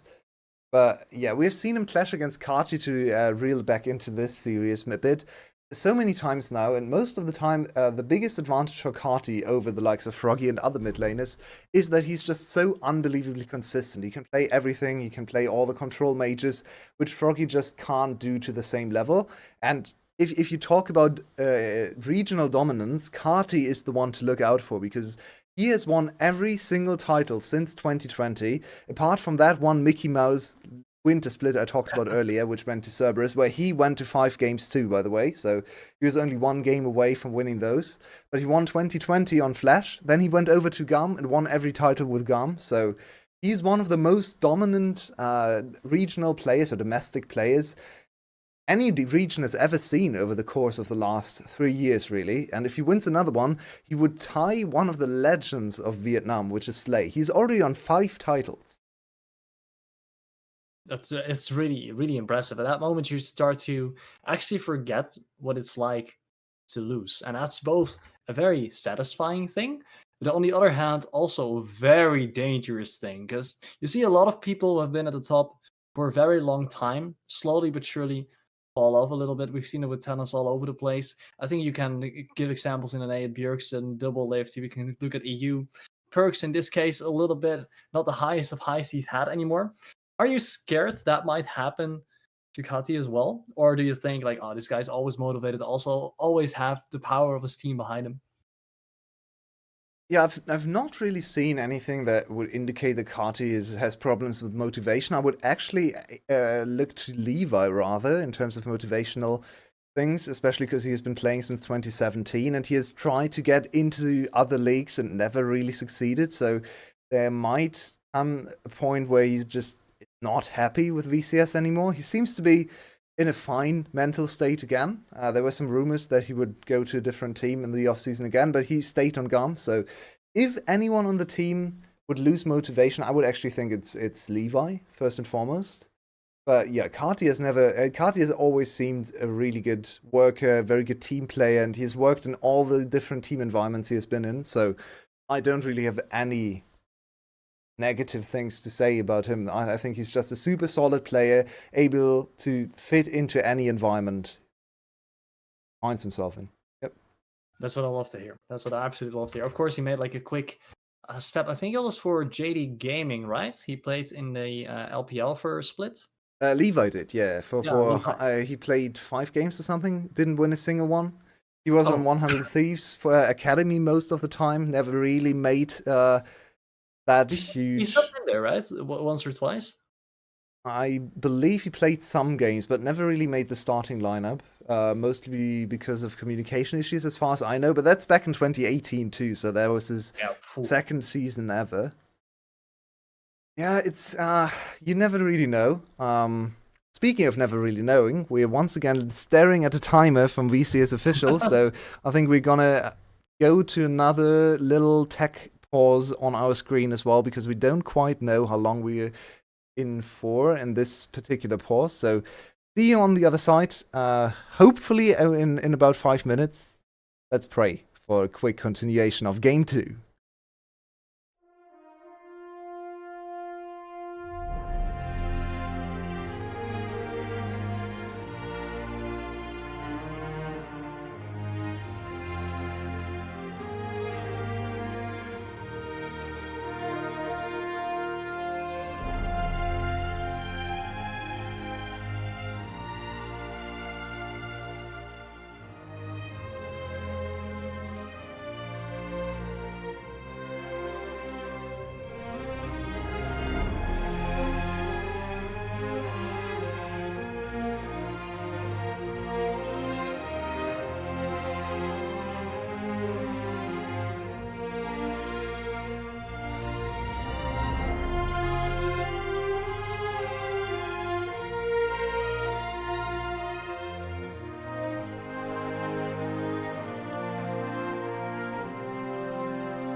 And we're back again, dashing in. Oh, but we can't find Style because he got a shield. Okay, the pause is done. We are back in the game. To catch you up back to speed, 5k ahead from the side of GAM, and MBE needs to try everything in their power to possibly turn this around. Yeah, and the last thing we saw, if I remember correctly, was Stahl going down to an overextension and the big shutdown going into Slow. So it's Slow's time to shine. He's the one with gold underneath, or under his belt, so maybe he can do something. He has one item completed. The Lucian is hitting his mid-game power spike, so if ever he was gonna carry his team, here we go. He is definitely going for it, and once again, Emo forcing Kati to actually get away from there, using the flash once again. The skill shots have been hitting quite frequently. It has been going well for him, and this time around, like you said, Slows needs to make sure they get ahead. Some Rio goes in with the ultimate, finds it, the tidal wave comes up as well, but the Emperor's Divide keeps everyone away. Kati is alive, but the heal does the same thing for the side of MBE. And in the end, no one dies there. And Tom Sonic, I feel like we've seen this before, and so in the first game we saw MBE play, they find good engages, they find good opportunities, but no one ever dies on the GAM side. How are they doing it? If I had the answer, I would tell you, but I have no clue. I guess, once again, good spacing and the Emperor's Divide, actually making sure that no one can really follow up, but on the other hand, I feel like they can't keep getting away with this. Yeah, I wholeheartedly agree. It's so frustrating to watch for this new team in the league. There's such a good sense of engage there from Tomarillo, who generally, I think, over the course of the first 4 games has looked quite competent. A good new jungler. And of course, he was scouted by GAM, so you would expect him to be decent. It's good to see him against his former team, against the team he learned everything under, actually performing. He's not finding the kills, unfortunately, but at least he's finding his opportunities to shine. He got trained well, and he needs to show it here at MBE. Another thing which is perhaps a bit interesting to talk about, because top lane is an island, but 60 CS lead for Kiaya and the tower. Yeah, Kiaya did not want to go down with the last series he played against Flash, where Yoshino got the better of him, solo killed him multiple times. He's showing up today and demolishing Sunmer in the 1v1 matchup. Getting a Warhammer and a longsword. As GAM is just sieging this mid lane, they get the tower, Herald pushes well the flash forward, and Slows flashing away, but still zoned off, and with the Herald charge coming in, GAM have created an awful lot of space. They did look to Kiaya, just heat-seeking missiles on Slows. Oh, we go again! Somrio goes in and the tidal wave hits a couple, but MBE can't follow up, and Stahl is just on the back line, firing away, doesn't even die again, and I like what MBE is trying here, but it feels so forced. Did I curse him? Oh, I feel so bad. That was not the engage to go for. The ADC, he has all the damage on your team. He got the big shutdown and he was 200 HP when you engaged over the wall into all those defensive champions on the other side, into the likes of Morgana. That was not the way to go, Tomarillo. The first big overstep from him here. He's only level 9, but look at how quickly they deal with his engage. And keep your eyes on Slows on the left side as well. He just can't follow up. He tries to get close enough, but that's Levi's clone, by the way. So he hit Levi's clone for a solid 3 seconds, and then nothing happened. Oh. Meanwhile, his jungler just died. So unfortunately, really not the engage to go for. And now they find themselves more than 8k gold in the hole. Good positioning from Stahl though, flashing away the moment he gets out of the Vi ultimate, pushing out the damage. Yeah, but the MBE a bit too overforced. I kind of understand what they're trying to do, because they were at that point like 5-6k behind, and they probably had the idea, if we lose or if we keep this up, we are going to lose. Now they haven't spent their gold yet, we can try to look for something, but if your own ADC is at half HP, you can't really walk into the fight either. But they're at least trying anything they can, and GAM is moving towards Gragas right now. Summer, can you get away? He can, while the ultimate is being put down. If he gets put in place, the root can follow up, but that doesn't happen. Yeah, unfortunately for Zin, he doesn't have a stopwatch available, so can't chase under tower. It's also a pretty tanky boy under turret with a lot of sustain, a lot of counter CC, so maybe the better idea not to pursue this kill. Instead, Kiaya now under pressure, good flash. What was it? Whip the knockback once again, Emo finding it. He is actually playing a very good game, but it looks just rough to play it out. Levi, look for a possible engage. Not going to happen this time around. And another big shutdown going over to Slow as he collected more gold. He is quite strong now. He's actually really something you can't disrespect too much, and we know Lucian can carry games. It's not easy from this position when all the other members of your team are so far behind, but individually, this Lucian should honestly be almost on even gold compared to the enemy ADC. And Stalf started this game with a 4-0, remember. Here we can see a good shuffle from Emo, looking decent in his first game on stage. That's 700 gold into the pockets of Slows. Let's see what items he could buy with that small little gift from Kiaya. He probably has a second one at this point, and I just hope it isn't the collector, because that would be a little bit rough. But yeah, you will sit on that serrated Dirk otherwise. And it looks like he can actually dish out quite an amount of damage. GAM now realizing perhaps a bit that they have overstayed there, playing it a little bit slower, setting Kiaya towards the bot side of the map. You can push that out, and if you do it lane by lane, systematically, you should be able to get this snowball rolling even harder and go towards the Nash. Look at the GAM magic again. They just lost a huge shutdown in mid lane, but the gold lead is still 8k. How did they do it? Where's the gold coming from? They're just spawning gold into their pockets. Are they cheating here? I'm not sure. But this is something GAM has done over the course of the years over and over again. Levi was super famous for this. And now they're just starting Baron because they got bored with the current game state and they have Caitlyn at his ear. Trap's being put down on the bottom side, so Slows needs to dash. Kati looking for the Empress to fight, finds it as well. Rio gets back, but he is going down in the end. Style with that kill. And now it's just going to be turning back to the Baron. Don't overstep too far, as Kati almost dies and the shock blast goes wide. Impressive little kiting from Zodiac there, dodging multiple spells, but now Slow's time to shine. Look at that burst. He actually is respectable, and Emo with a lot of zoning. Have MBE successfully... Yeah, they've pushed GAM off the Baron, so no easy Baron take at 20 minutes for GAM. They have to respect the enemy team a little bit more, and it's good to see MBE fight back from an 8k gold deficit to at least stay somewhat competitive here in this series. Feels like GAM is just testing the waters a little bit. Are you going to do anything if you walk up to the Baron? Yes, okay, we're going to try to push you off. It isn't the best of situations, so we go back again and we try it a little bit later. That's the kind of calm collectedness you need as well in those situations. And they're portraying it very well. And then at the exact same moment they reset, once again their solo laners are pushed to the side lanes, make sure those things get pushed in again and they can regain control. Yeah, indeed, but can they really do something that lasts for themselves in this game?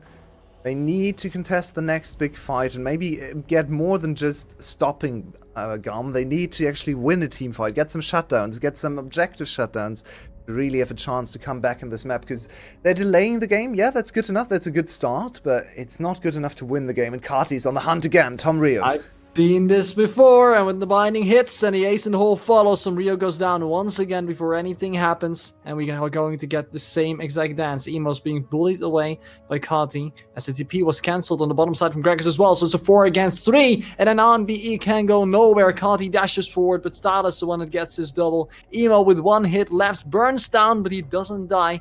I don't think it matters in the grand scheme of things, because GAM can go towards the Nash. And this seems to be GAM's opening. They went again, brute forced their way onto the top side of the map, just chased down Tom Rio again, just heat-seeking missile Kati is himself and pushes him into his team. This time they get 2 more kills, and that's Baron for the side of GAM. That should really be all she wrote for this game. And MBE, I think they can still walk away with their head held high. They are playing against the multiple time champion of the VCS as a new team, and they've shown us some good aspects of their gameplay.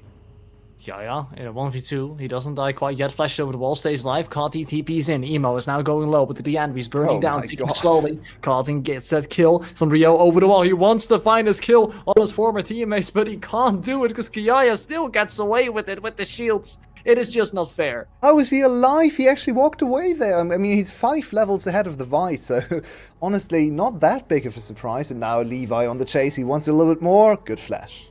Empress of Fight doesn't hit.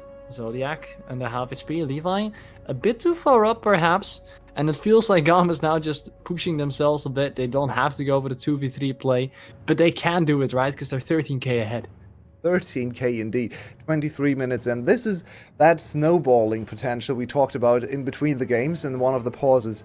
the game in the current state is just so incredibly snowbally, so quick. The pace is just too quick to keep up with, and even if you falter once or twice, sometimes it's enough to come back, but sometimes if you double down, it's also not that big of a deal, as we can see here with GAM. They can't do the Baron after their first push, but they just double down, they get another pick, they get another 2 kills, and now the game's really unreachable for the side of MBE. I think so as well. It was fun to see while it lasted, and now GAM is just shoving in all the waves that they can to break open the base. Who's going to be the difference maker this time around, and what can MBE do at this point to like stand a little bit taller? You can see the gold on the left side of your screen as well. 3 members of GAM just being on top. Yeah, Xin has more gold than the MBE jungler. That feels bad for Tom Rio. Oof. Who's had some really rough few minutes after his team fell behind. He couldn't really do anything, and he's the first member to die. He's the one to sacrifice his buddy and to try and save the game. But look at this Teleporting ADC. in. He doesn't care. He just goes and he keeps on stacking, and he gets another one as Kiaya is standing in front of Summer and Slows, being there menacingly as the minions join in as well. The tower is getting punished, it's getting hit, it's getting destroyed. And MBE, are you going to do something, or are you just going to look at the end of your game? Kati shuffles the wrong way, but it's a victory dance nonetheless as GAM close out the series with a convincing 2-0 victory. You can say that again. That was quite the stomp for GAM in Game 2. Once again, too many pauses really to keep up and remember what happened in the game from start to finish, but the second game is not one you have to go back and watch again, other than for our lovely voices, and especially for our guest caster today. Thank you very much for joining me once again, Tom Sonic. But Thank you very much for having me. in the end, it's GAM looking dominant, looking much better, much more coordinated, and starting their 3 series week with a bang, 2-0 over the projected worst team, but you still have to get the job done. On paper, it's a clear 2-0 for GAM, and it ended up being a clear 2-0 for GAM, so really, all you can say is, job well done. 100%, and now they need to show the same thing against Team Wheels and Cerberus further this week, and I'm very excited to see if they can do it in the same fashion, or they will struggle a little bit more against those teams, which I actually expect them to do, so I'm going to be enjoying those series and watching them. Yes, Team Wales against GAM, mark your calendars tomorrow. I don't care what's on LPL, I don't care what's on LCK, just throw it all out. It's the first big match in the VCS, and with this GAM and this Wales, it's also the grudge match of B against his former team. That should be such a hype little matchup. I want to just stare at the players and Hankei on my screen and just see if there's some references to their time together. B on the other side of the map this time, the Wales jersey. But for today, let's take a very quick look at the game stats as we have them on screen right now. Yeah, it's domination from start to finish. 15-3 in kills and 8 turrets to 0, 3 drakes to 1, and 1 baron to 0. Most damage? Would you have expected that to come from Kiaya? I wouldn't have expected it, but on the other hand, we didn't look an awful lot at top lane, and every time we did, it was Kiaya being like under the enemy tower, actually getting it away. So I'm not surprised there was a lot of trading there, and it's probably adding a lot towards his stats. Almost a perfect game, only 2 kills and a Drake that they gave up. Goes to show how dominantly they were playing. Someone got executed, apparently, because GAM has 3 deaths, but MBE only has 2 kills. I can't remember an execute, but there was one. Were a lot of executions, but not in the way you're referring to. Yeah, I can only remember the 1 style death, and then 1 more on the mid lane for Kiaya. I can't remember the 3rd death. Probably into the fountain at the very end of the game, if I had to guess. Makes sense. A little bit of fun gaming. Shout out to Hillesang there. Just going for it and enjoy the last moments. But in the end, we walk away with a GAM 2-0 victory. Let's quickly talk about MBE, because we see a lot of GAM this week. We actually see a lot of MBE as well. They play again tomorrow, and they have another chance to get their first victory in the VCS. Today it didn't look very close, but it was also GAM. So tomorrow they have Team Secret on the menu, very first series of our next day. So actually the next series in a few hours even.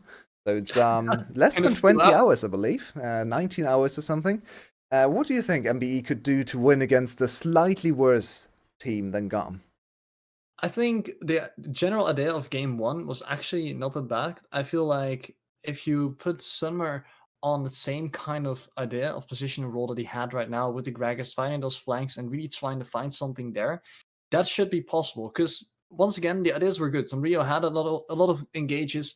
Nothing worked really well in the end, but it showed promise. And I'm actually really curious to see what they're going to do in the mid lane. Because Emo didn't have a bad game. It was a very tough spot to get subbed in against GAM. But are they trying different things there? Is Emo going to start more often?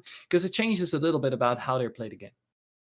Yeah, and I actually just want to see more of these players. Just even if they lose, just want to see what is their level. Rio showed some promise. I think we have definitely seen some nice things from the top side. Still very worried about their bot side because ADC is just one of the best, if not the best, the strongest positions in the VCS. And if your ADC is not good enough, you probably don't go far. But Slows also collected some shutdowns here and there. Maybe he has to play his way into the league slowly but surely. I'm willing to give him a little bit more time because we have not seen him before. So all of these players, the whole team is still very new, and we probably have to wait a little bit for their first game victory. But they have another chance tomorrow against Team Secret. Looking forward to the matchup. And their second series of this week is actually Sunday against Cerberus, who have definitely been looking at this game because they are playing against GAM and against MBE. True, yeah. Do you think they are confident going into those two series? I mean, Cerberus should be the big favorites against MBE. They struggled a bit against Flash, which is the other projected bottom tier team, so maybe MBE can take a game off Cerberus as well on Sunday, especially if they come off a rough loss against GAM on Saturday, which is going to be another huge banger of a series. We have Wales against GAM tomorrow, and then the day after, same time spot, second series of the day, is GAM against Cerberus. There's the repeat of that elusive winter final, where Cerberus overcame GAM as the only team in the last 3 years to win. So I'm already hyped for that one. Artemis against Style is always an exciting matchup, and the likes of Yado against Kati, two long-standing mid laners. So I feel like Cerberus definitely have their ways to victory, but I would favor GAM right now. How can you not be excited? For me, at this point, it's the first series of VCS I've ever casted. I'm already starting to be a little bit of a fan of Kati, the way his playstyle works with the team and the stories I've heard surrounding it. So I'm definitely going to be following that closely in the coming days as well. It's a dangerous addiction. Oh no! Here we go.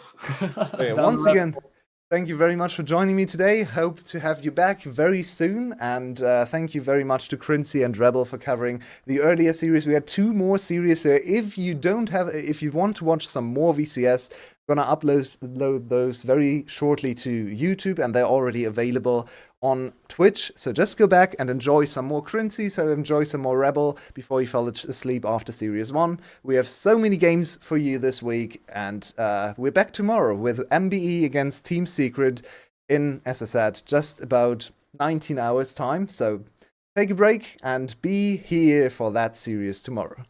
Bye-bye. Bye.